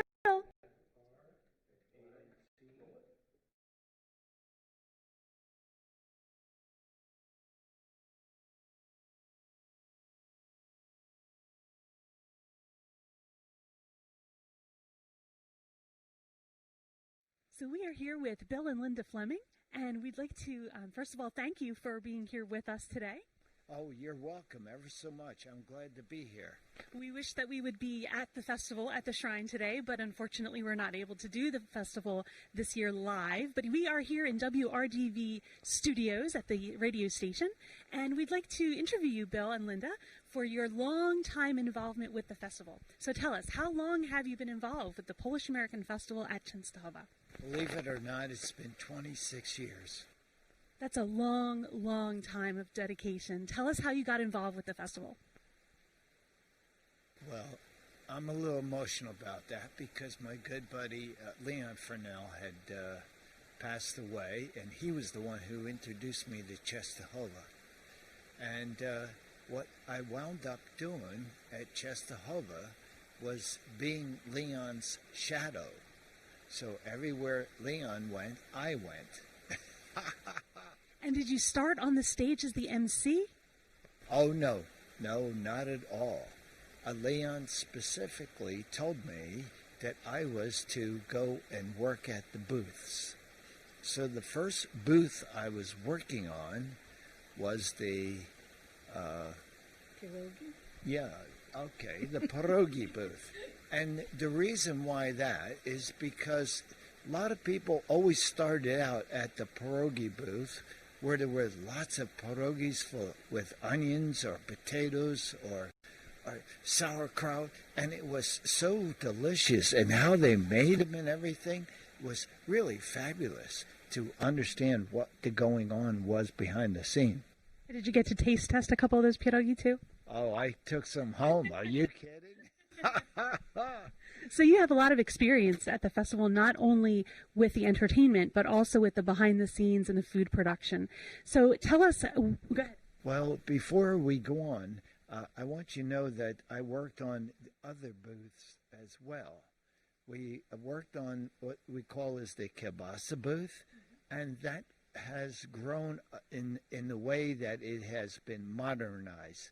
But when I first got there, it was really awesome to realize how they did things and to satisfy the customers who wanted to take them home or eat them right there. Then I wound up working at the Plotki booth. Oh, wow. So it was that all the festivities that were going on, I had to learn because Leon Furnell said, if you want to be part of this, you have to be part of every booth that is here in order to share the knowledge that I have. And, you know, I remember Leon Furnell as a child going to his radio program, and he was, of course, also a polka DJ. So Leon Furnell was the master of ceremonies at the festival for many, many years. And how many years were you the master of ceremonies? Believe it or not, about 13 years. That's a long time. Thank you so much for your dedication and your service to the festival. But after 13 years, I said, Polka Bill is not forever. So I wound up training this young blonechka. And I forget her name at the moment, but it'll come to me. And Linda, of course, was there with you all the time supporting you, yes? Sure. Yes. We're always together. Linda was working with the chair people at that time, Don Bound and Lou Ruchowski and Ann Ruchowski. Mm-hmm. Lyndon would work with Ann getting tickets for the contests, the sweepstakes, and help to sell them. That's where she was. Okay, so always together. And how many years are you married? 48. 48 years. God bless. So let's talk about the polka show. So the polka party has been on the air for how many years? The polka party has been on for 30 years. 5 years at one station and 25 years at another station, which is this one right here. And let me tell you, it's all about the people. The show is strictly dedicated so that they can choose the music that they want to hear. Okay, so that was going to be my next question is, how do you choose the songs that are played in that 1 hour of programming? Well, I have a production manager. Can you tell us the secret, Linda? There isn't any secret. It's just like I pay attention to what people request. And if I get a lot of requests for a specific song, then I try to play that a little more than some of the other songs and try to introduce them to some new ones as well. And so your program is a live program every Friday evening from 6 to 7. And so you do take requests, yes? Yes, I do. And let me assure you that I have an assistant nowadays. She is wonderful when she shows up. But the all is to say that sometimes she has duties elsewhere, responsibilities, and I can understand that, especially when she's on the airlines in Poland or wherever. But the all is to realize that it is a specific program because people ask for songs. And, you know, a lot of times they have me go into the benchka and I have to dig deep for these songs. Like tonight, I will be playing something known as the Teresa Polka. But Stas Belanda will be doing it. Wonderful. So it is a request that someone has asked for, and the all is to say that we're happy that people do request songs. That's wonderful. And one last question. What do you like the most about polka music and about having a polka program? Well, emotionally, with the idea that I have given back something that no one can realize what value it is. But when I was a little guy, I was in the orphanage, in Polish and Lithuanian orphanage, and this is my give back to say, dziękuję bardzo, moja droga, ja cię kocham. Beautiful. Thank you so much, Bill. Thank you, Bill and Linda, for your great dedication and service to the festival. We thank you, and now we're going to go and listen to the polka show. We're going to do it live. So whoever is there calls up, and we will play the song that they want to hear. Here we go. Let's go polka. Oh, yeah. The Pennsylvania polka by the Polka family. You know, ladies and gentlemen, I've got to tell you, and Teresa, that I can remember the Pennsylvania polka family as a family starting just coming into Czestochowa. And Hank was a young lad. Isn't that something? And the all was to realize that at 5 o'clock, Mama said to me, Bill, I'm going to church. No matter what, I'm going to church. Okay, Mom, you do that, but I know where your son is. He's right here on stage. And if there's any questions, Papa's here too. And it was such a pleasure. Oh, beautiful. I remember them. Yeah, the polka family, father and mother, they were always there. Dad on the accordion, Mom on the tambourine, right? Yes. Beautiful memories. What are some other memories that you have from the festival? A lot of good ones, I bet. A lot of good ones, because, you know, in the experience of being on stage, though I didn't speak much Polish then, it was to the fact of just realizing that these people were so appreciative of the fact that the dancers were there. I loved the dancers. Yeah. That's the most important thing about the Polish festival is the customs in which we are located, with the idea of trying to reinvent or to keep going. Mm-hmm. Keep the traditions going, yeah. Yes. So the dancers were one of them. The food, naturally. Yes, of course. and the polka bands. Yes. They were the three features on which the shrine and the festival, 50 years. Yeah. And, you know, in my responsibility in 12 years of having the festival to its workings, I didn't have a card. I didn't have notes of how Leon Furnell did it. So we set up, and my most important thing was every day we opened up with a prayer to the good Lady of Czestochowa, and to bless upon us the idea of saying that we have a whole couple of days of doing this, and though it's spread out, it was very, very, audience was great. Yeah, and people don't realize the amount of work that goes into that, into being on the stage and being the master of ceremonies and talking with the bands and the guests and the dancers and keeping everything running. So God bless you for all those years of your service, really, as a volunteer, not only on the stage, but the years before that when you were in the food booth, because it gets hot in there in September and end of August. It is hot. Very hot. And, you know, the best part about that is the camaraderie. Because you work with these people every year, and you build up such a rapport and respect for each and every one of them. Yes. Yeah. I known a few of the people, and they're passed away. But you know, the memories are up here, and I just can't help to say that they were all kind to me. Yes. Yes. You know, and again, like I say, Polka Bill's not forever, but for you who are listening, we're talking about Czestochowa, its past events, and this year the shrine is not having a Polish festival, but they're having a Polish video. So if you want to support the shrine and its video and the shrine itself, 215-345-0600 is the phone number that you can write a check out to. Please, whatever you do, it is just a matter of saying, dziękuję bardzo. Thank you very much, because your help is needed to keep the shrine the way it is, as beautiful as it is. How many years? Teresa, come on. For the shrine? Yes. 1966. How many years is that? You're right. Over 50.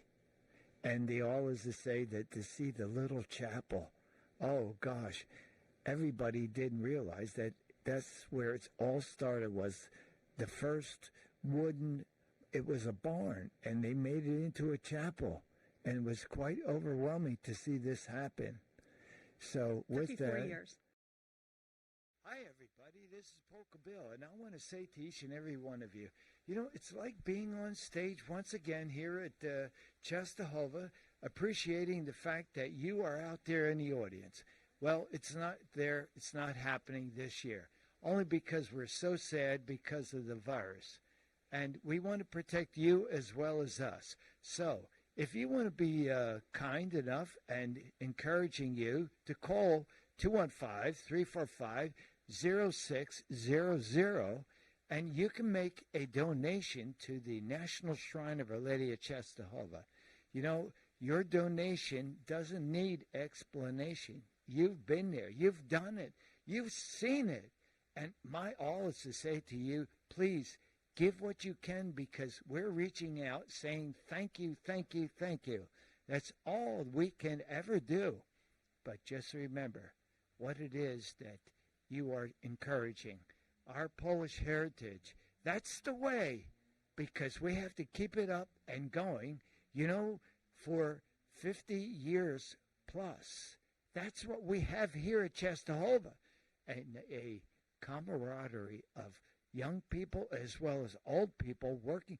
It's over 500 people that helped at the shrine in the past year, and now we have to hold on and put our foot off the gas pedal, because, you know, as we are going into this year, we cannot have that festival. So we're encouraging you, once again, please, that number, 215-345-0600, do the best you can. You know, it is for my request to say to you, dziękuję bardzo. Thank you ever so much. Moje drogie, ja cię kocham.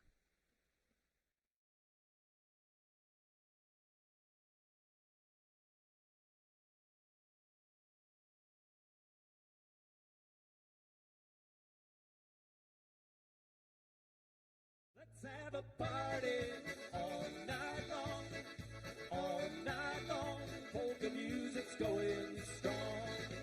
Woo!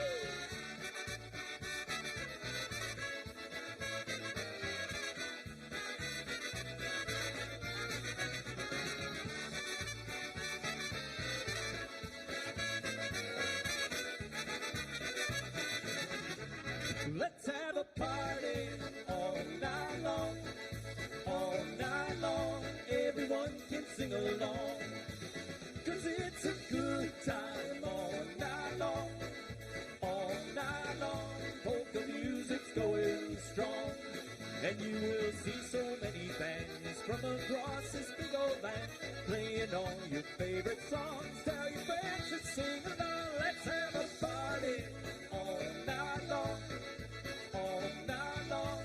Everyone can sing along, 'cause it's a good time all night long, all night long. Polka music's going strong. Let's go!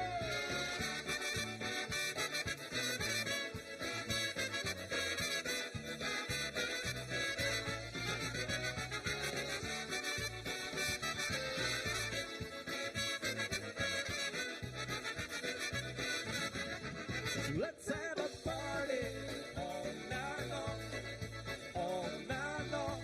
Everyone can sing along, 'cause it's a good time all night long, all night long.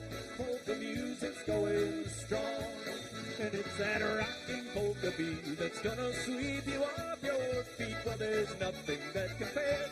Polka music's in the air. Let's have a party all night long, all night long. Everyone can sing along, 'cause it's a good time all night long, all night long. Polka music's going strong.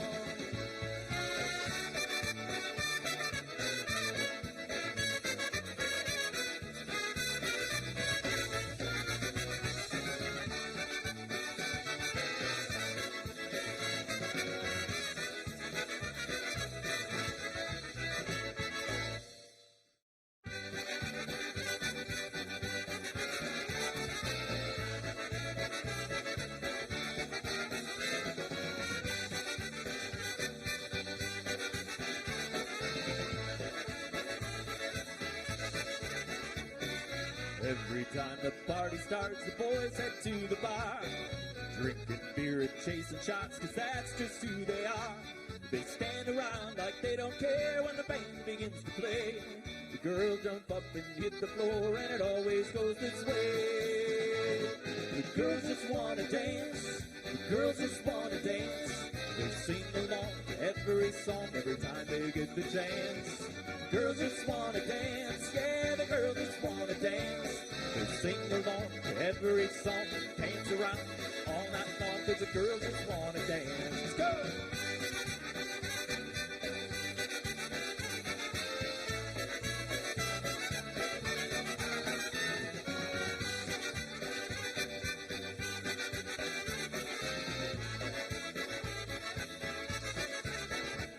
Well, things are really getting hot with the girls up by the band. Pretty little smiles and fancy shoes and a cold drink in their hand. One by one they're having fun as they dance the night away. There's nothing in the world they'd rather do as the night turns into day. Girls just wanna dance, the girls just wanna dance. They sing along to every song every time they get the chance. Girls just wanna dance, yeah, the girls just wanna dance. They sing along to every song, dance around all night long, 'cause the girls just wanna dance.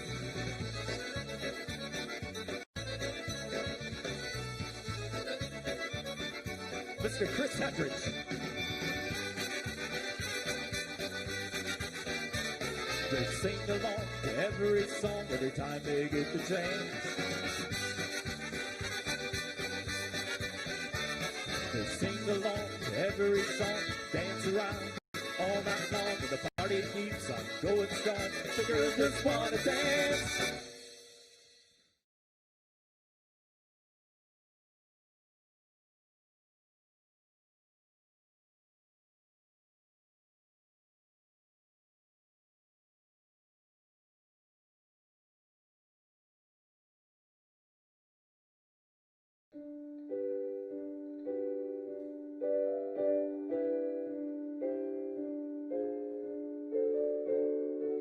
Time and again I've longed for adventure, something to make my heart beat the faster. What did I long for? I never really knew. Finding your love, I found my adventure. Touching your hand, my heart beats the faster. All that I want in all of this world is you. You are the promised kiss of springtime that makes the lonely winter seem on.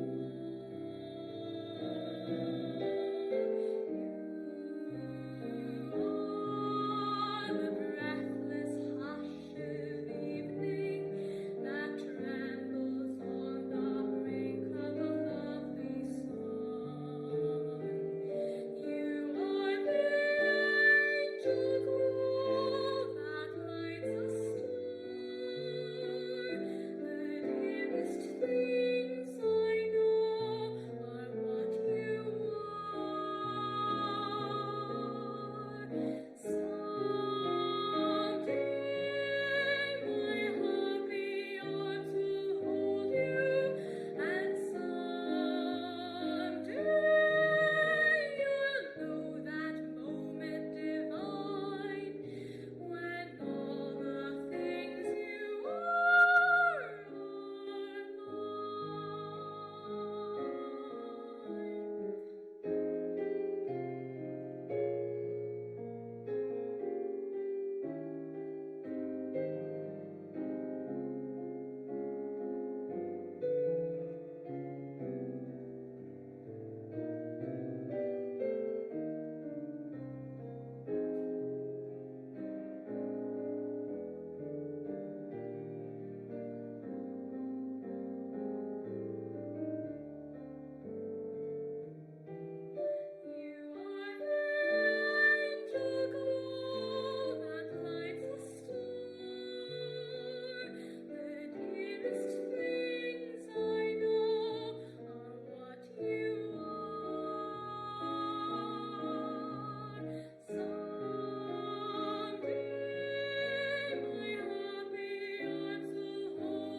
How'd you move? How'd you move? How'd you move? Thank you. That was beautiful, Hope. Thank you so much for sharing your beautiful voice with us for our telethon, and also for all of those who come to Mass here at the Our Lady's Shrine. I'd like to share the names of a few more people who have given donations. We're very, very grateful to Vincent and Evelyn Walsh, longtime festival volunteers. They've made a donation in memory of Edward and Eva Jakubowicz, Gregory Jakubowicz, and Francis Zolomi. We also have a donation from Maria Lise Cox. Thank you so much for your donation. We also wanted to remind everyone that sweepstakes tickets can still be purchased. You can purchase them by calling now 215-345-0600, or by going to our website, www.polishamericanfestival.org. Now, we have a very, very special segment coming up next. The star of Christina Cook's Back to the Cutting Board on National Public Television recorded a very special segment just for us, and we'll see that in a moment. But before that, let's hear from some of Christina's producers who are actually here with us now. Enjoy this next segment.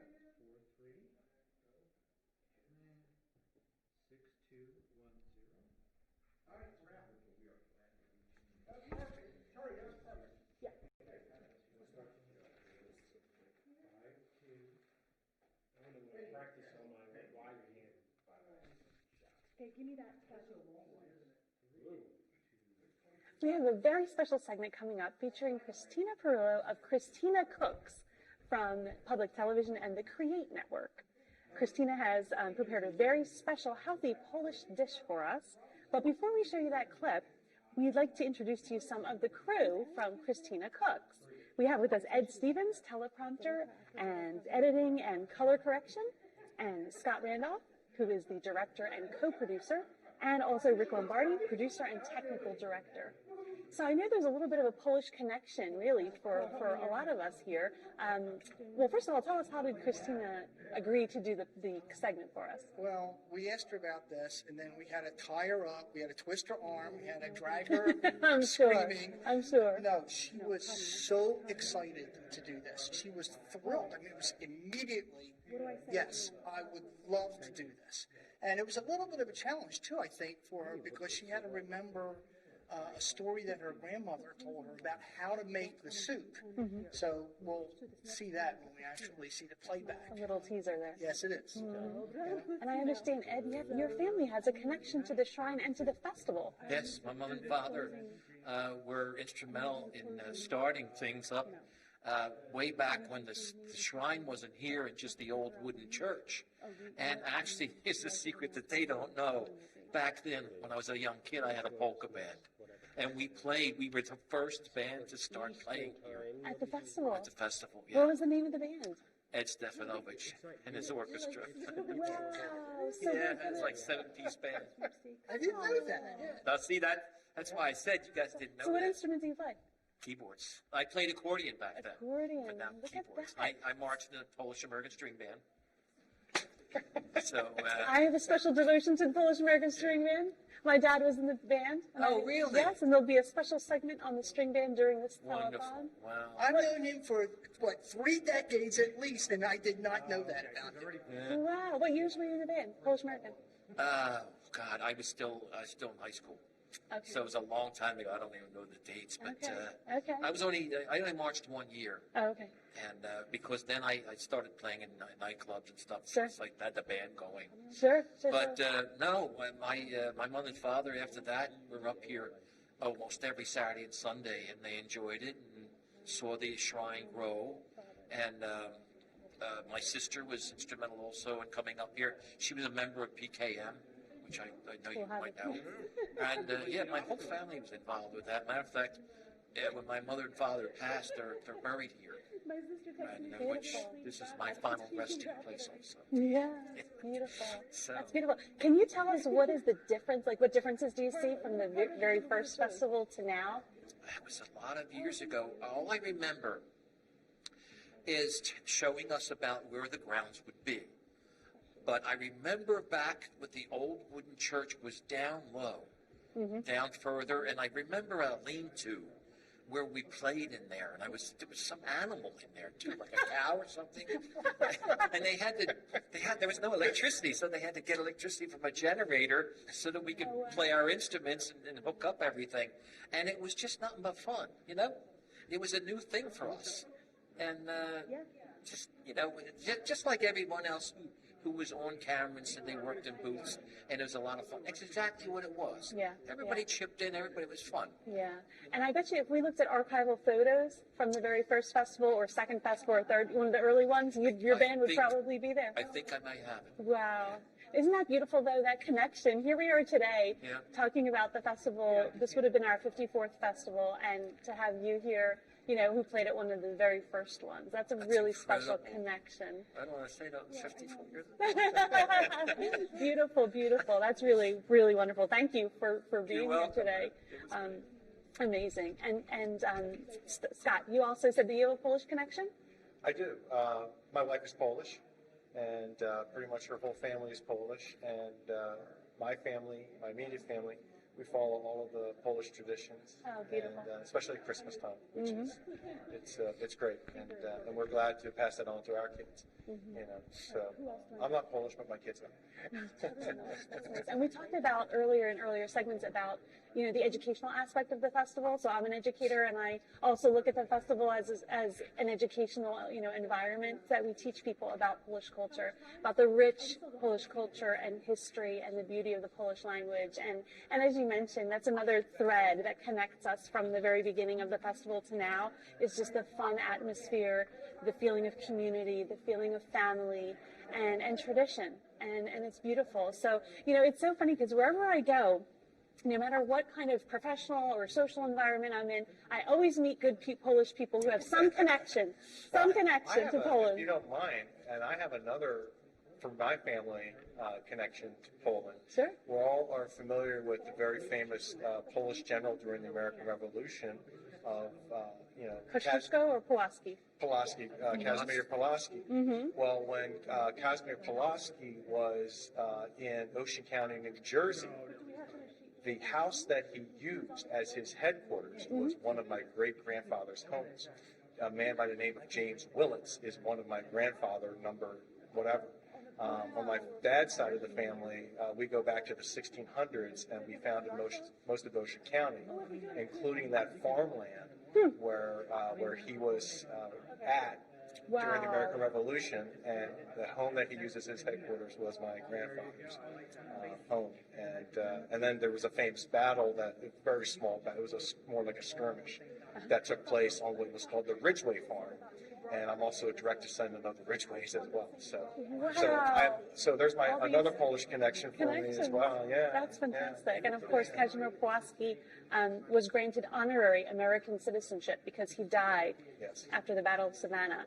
And so he was one of two famous, here I go with my educational piece, one of two Polish generals who came from Poland to fight in our revolution, Thaddeus Kościuszko and Kazimierz Pulaski. Well, that's awesome. Yeah, my family knew him. How about that? That is so cool. Very, very cool. Awesome. Well, we're looking forward to looking at that clip from Christina, actually. Let's go to it now. Sounds good.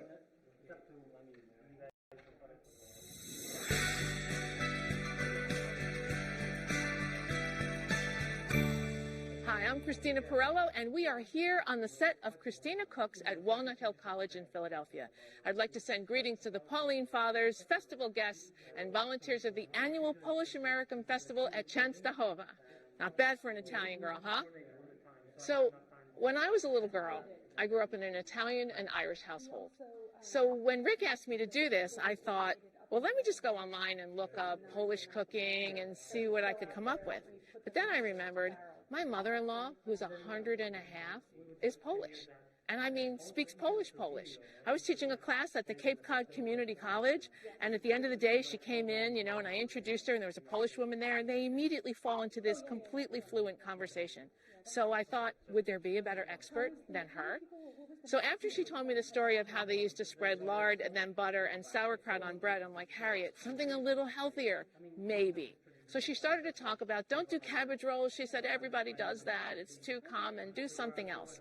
And after a conversation, we came up with this recipe called bigos, or hunter stew. And when she told me how they make it, except for a few ingredients, I thought, it sounds like an Italian ciabatta, which is another stew. So it seems to me that every European culture had these sort of basic, hearty, stew-type dishes that were designed to nourish people, keep you warm, keep you fed for a long time. Now, mine's a little healthier than the one my mother-in-law gave me because hers had kielbasa, pork, and beef, and mine has none of the above. But I'm going to do a lot of the things that she did tell me to do. One of them seems odd to me, but I'm going to do it because she said so and she's the expert. So what I have in this pan is some avocado oil because I don't use butter because I cook healthy vegan food. So this is avocado oil. It's going to give it a buttery finish. So now I'm just going to take a plain yellow onion, and we're going to cut it into sort of medium chunks. And these are going to go into the oil, and then turn the oil on so that the onion begins to sweat. And on top of that, and this is the ingredient that didn't make sense to me, my mother-in-law said they either put into the stew prunes or sauerkraut. And I said, what about both? And she went, that's crazy. But I thought, so are prunes in a dish. So, and I know this is sacrilege, especially if you're Polish, not a fan of sauerkraut, I decided to go with the prunes. So, we're going to chop them into chunks as well and put them in to saute with the onion. And I'm guessing it's going to give it a nice earthy flavor, and maybe it's similar to when Sicilians use golden raisins and pine nuts, so I'm hopeful. The next thing to go in is mushrooms that are going to be sort of thickly sliced, and I'm using shiitake mushrooms because shiitake mushrooms are known to help lower blood pressure, clean plaque from the veins and arteries, and in general relax the body. So they go in, and the sizzle's just starting to build, so now we'll add a little pinch of sea salt. You want to use sea salt because it's the most natural form of salt. And we're going to add some hot spice. This is red chili flakes ground up into a powder. My mother-in-law said this stew is spicy. And I was thinking, yeah, with all that meat, it better be.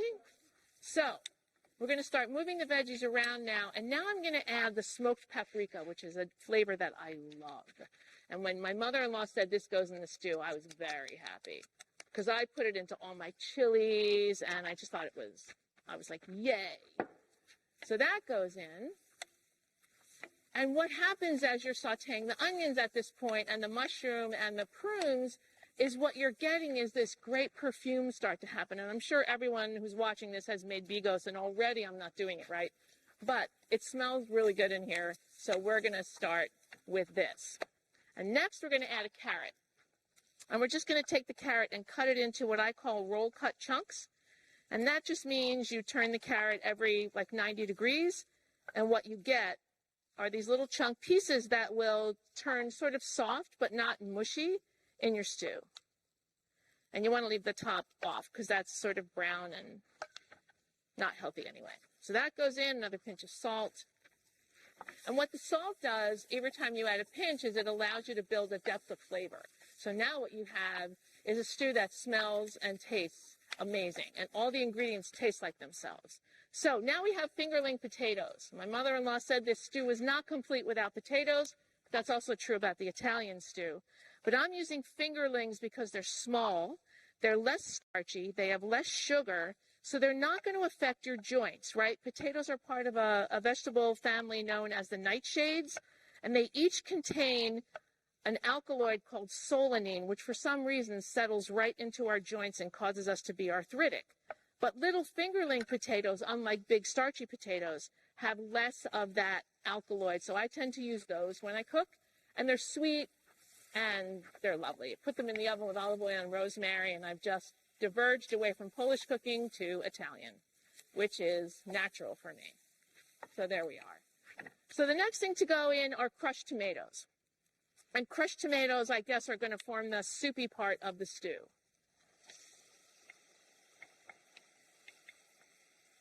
And for me, in this dish, the next ingredient that goes in here is actually the star of the show, and that's green cabbage. And I know there's not a Polish housewife or cook out there that hasn't used green cabbage, and we love it because it's cheap and it's humble, and we can cook it in many, many ways. But the truth is, green cabbage is the greatest anti-inflammatory of all time.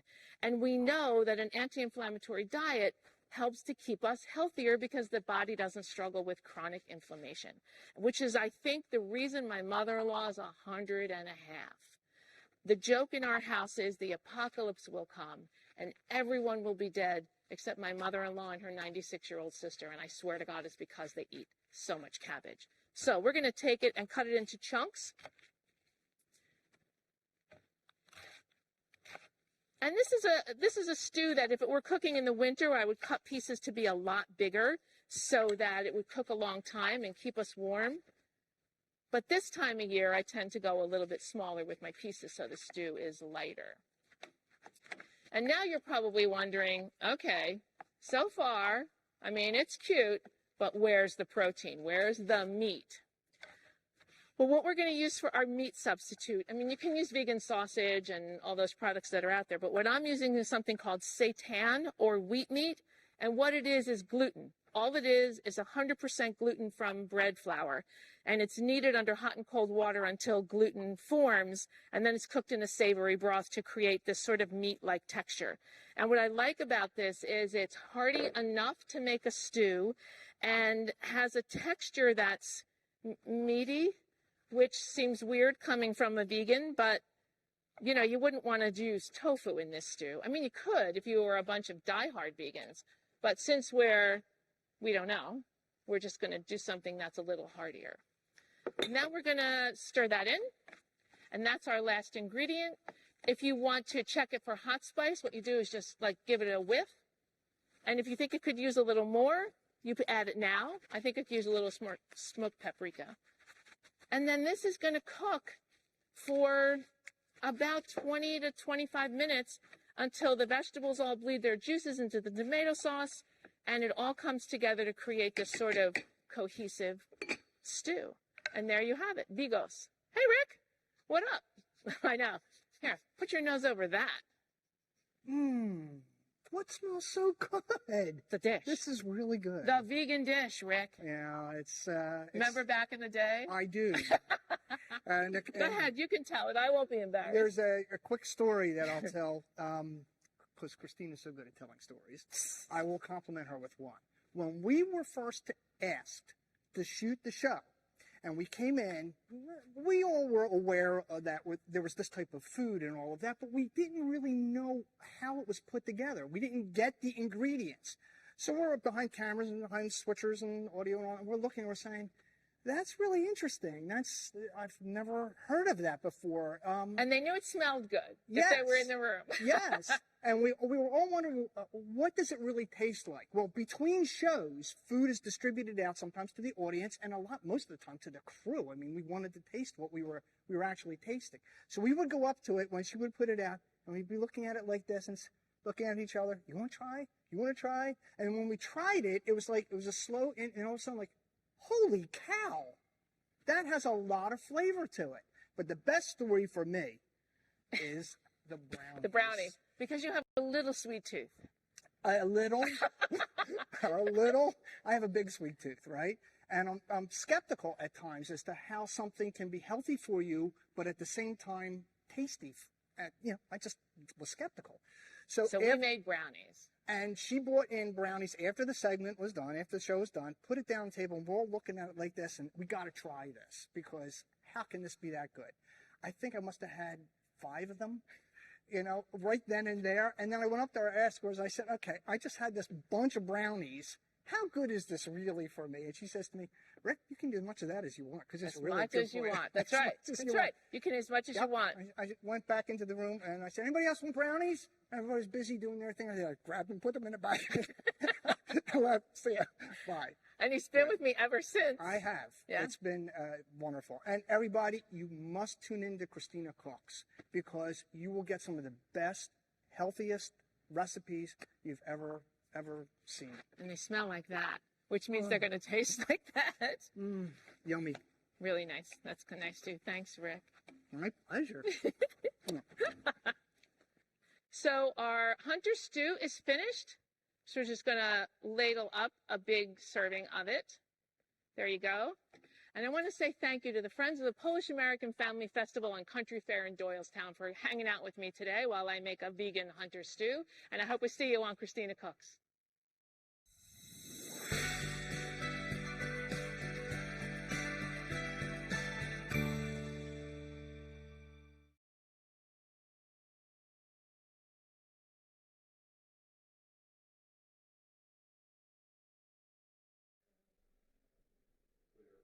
Wasn't that wonderful? We can't thank Christina enough for doing that special segment just for us, exclusively for our festival, our virtual festival. Thank you, Christina. We are approaching the end of our historic virtual festival. We can't thank you enough for your attention and generosity. We hope that you have enjoyed the telethon. As a reminder, donations can be made and sweepstakes can be purchased throughout the week online at www.polishamericanfestival.org.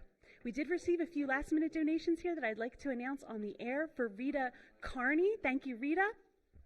And to from Bob and Maria Suharski, and to the Villanin family from Bethesda, Maryland. Thank you, thank you, thank you.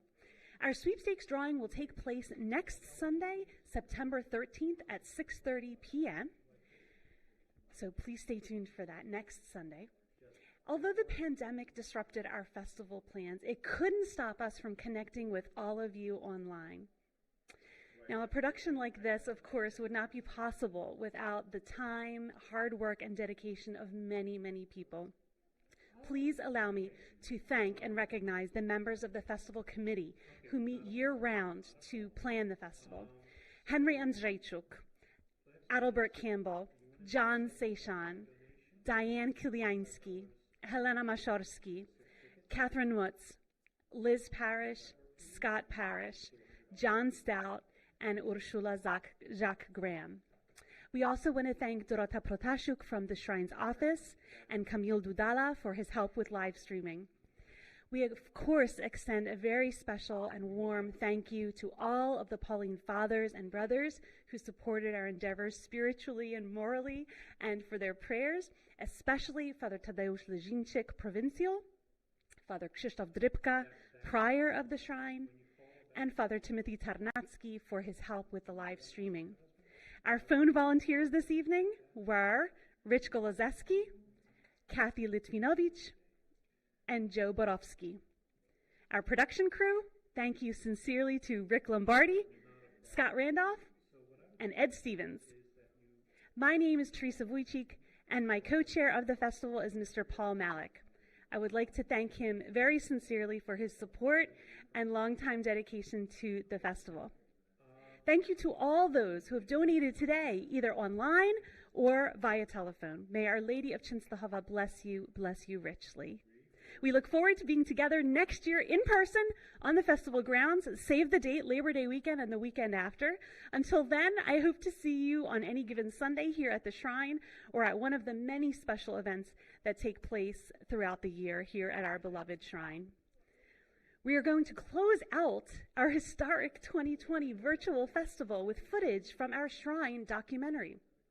The phones will be open till 8:30, so please feel free to give us a call at 215-245-0600. Once again, 215-345-0600. Phones will be here till 8:30 to answer your phones, answer your calls, and get your donations. And also online, of course, www.polishamericanfestival.org. Once again, heartfelt thanks. And I can't end without having my co-chair come on the air. Come on, I should have done this earlier. Mr. Paul Malik, thank you for all of your hard work. Once again, heartfelt thanks and Bóg zapłać. Dziękujemy wszystkich bardzo, bardzo serdecznie. Oh, and also thank you to my brother Vladu for being our special teleprompt assistant this evening. Thank you to everyone who helped us out. We're so very, very grateful. Once again, heartfelt thanks. Bóg zapłać. Dziękujemy serdecznie I dobranoc.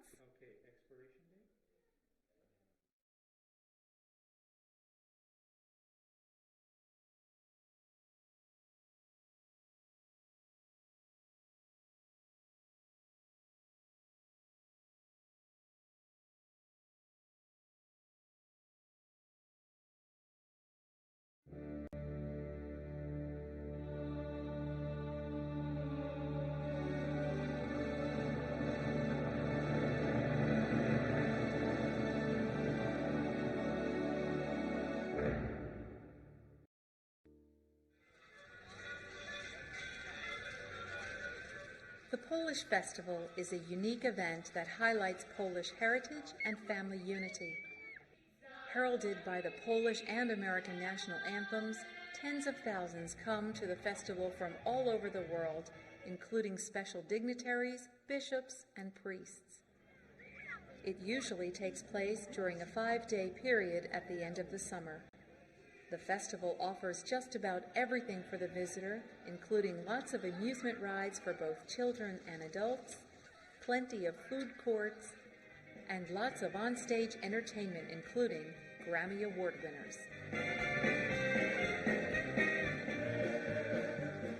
As many people know, I'm 100% Irish, but I grew up and still live in a little town called Florida, New York, where 85% of the people that live there are Polish.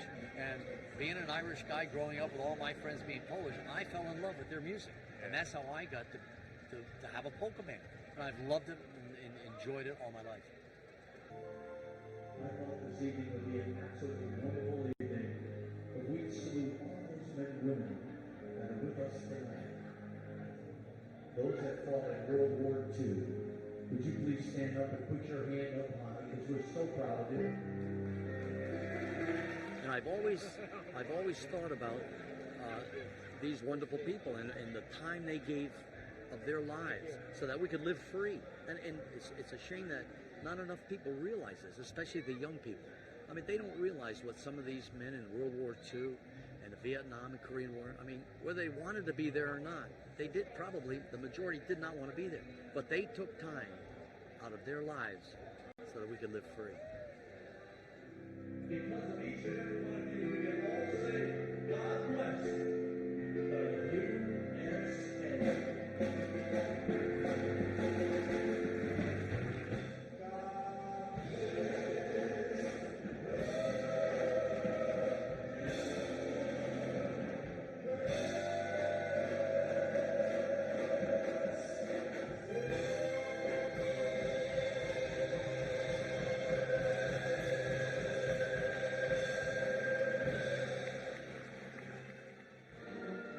The Polish Festival offers lots of stage productions, including some very elaborate ones.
Numerous musical organizations from different parts of the country come just to perform for the various crowds.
The dancing and shows are well choreographed, colorful, and lively.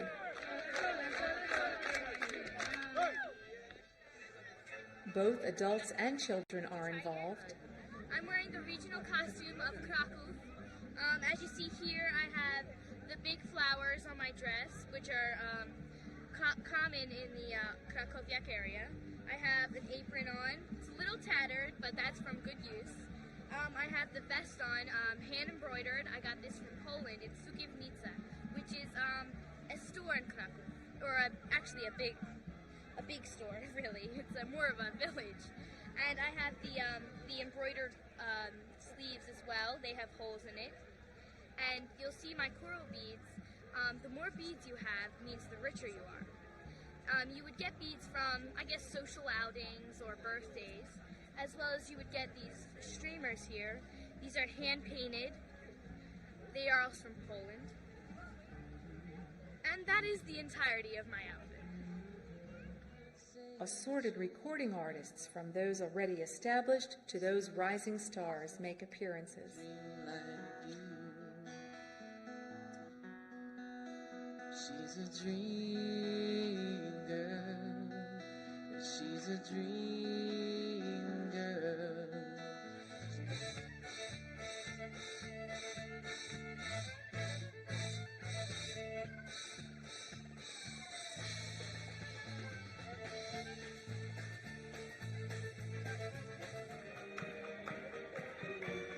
Even the mummers make an appearance.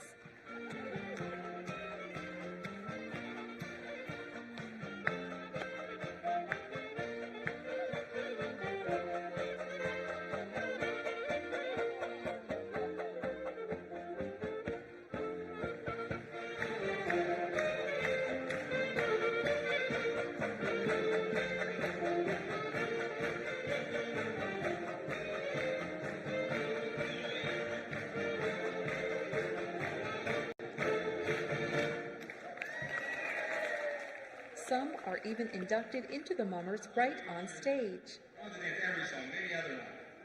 Does that sound good? All right, put it on, Polka Bill.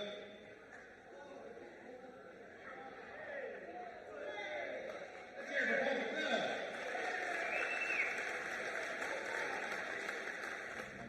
Everyone anticipates the festival, and people always have a lot to say. The shrine is a focal point for all kinds of people that come back to see how things might have been when they were kids. We invite anybody and everybody, any color, race, creed. We have people that are Lutherans and not Catholics, and they've been working here for 10, 15 years. Their parents have worked there before them, so we invite everybody throughout the world, no matter what color, race, creed, or authenticity you are, you're welcome to come. 2006 will mark the 50th anniversary of the Polish-American Congress, Eastern Pennsylvania District, working with the National Shrine of Our Lady of Częstochowa to bring people from all over the United States to this sacred place where Polish history, culture, and pride, and of course, faith is always alive. Our Lady of Częstochowa is like ambassador to the Polish people, and the festival also is like ambassador to the Polish people. That's why we like to come here. When we're in trouble or when we're happy, we always go to our mother. We come here to Polish Częstochowa to share our happiness. Hi! Another year at the Polish Festival! An interesting element to the festival is the local vendor group. They set up in tents or in the open air just to sell unique items. And they would not trade their experiences at the shrine for anything. This is the Baltic Amber. All the jewelry is handmade, it's sterling silver, and we designed the jewelry, and some of the jewelry is made really in Poland. So the amber is the zap, weighs about 6 million years old, and it's put in the jewelry. So we have different pieces. This is how the raw amber looks, and then it's polished and it's made to that kind of jewelry. These are embedded into the fabric. This one here is actually ironed on right into the fabric, so that when you wash it, it won't come off. It's one of the new features with the new decals. These are all handcrafted, and the Polish Festival each year has tables, and only handcrafted items that we do are in the show. And this here is a fragrance pomander that hangs in the car. It gets an oil in the hole. It lasts about 3 months before you have to add to it. Vendors are not the only ones to come to the festival. Special organizations like the Pro-Life Coalition of Bucks County take the opportunity to get interested passerbys more information on the right to life. This helps to round out the festival experience with some important education services done in a very accommodating environment. The festival's popularity is nothing short of wondrous, especially for families. Obstacles like rain or thunderstorms do not curb their desire to attend. Of course, the nicer weather always brings out the most fun. Family time, entertainment, picnics, food, and a great time, all combined under one spiritual roof to make it a week that is anticipated for a whole year.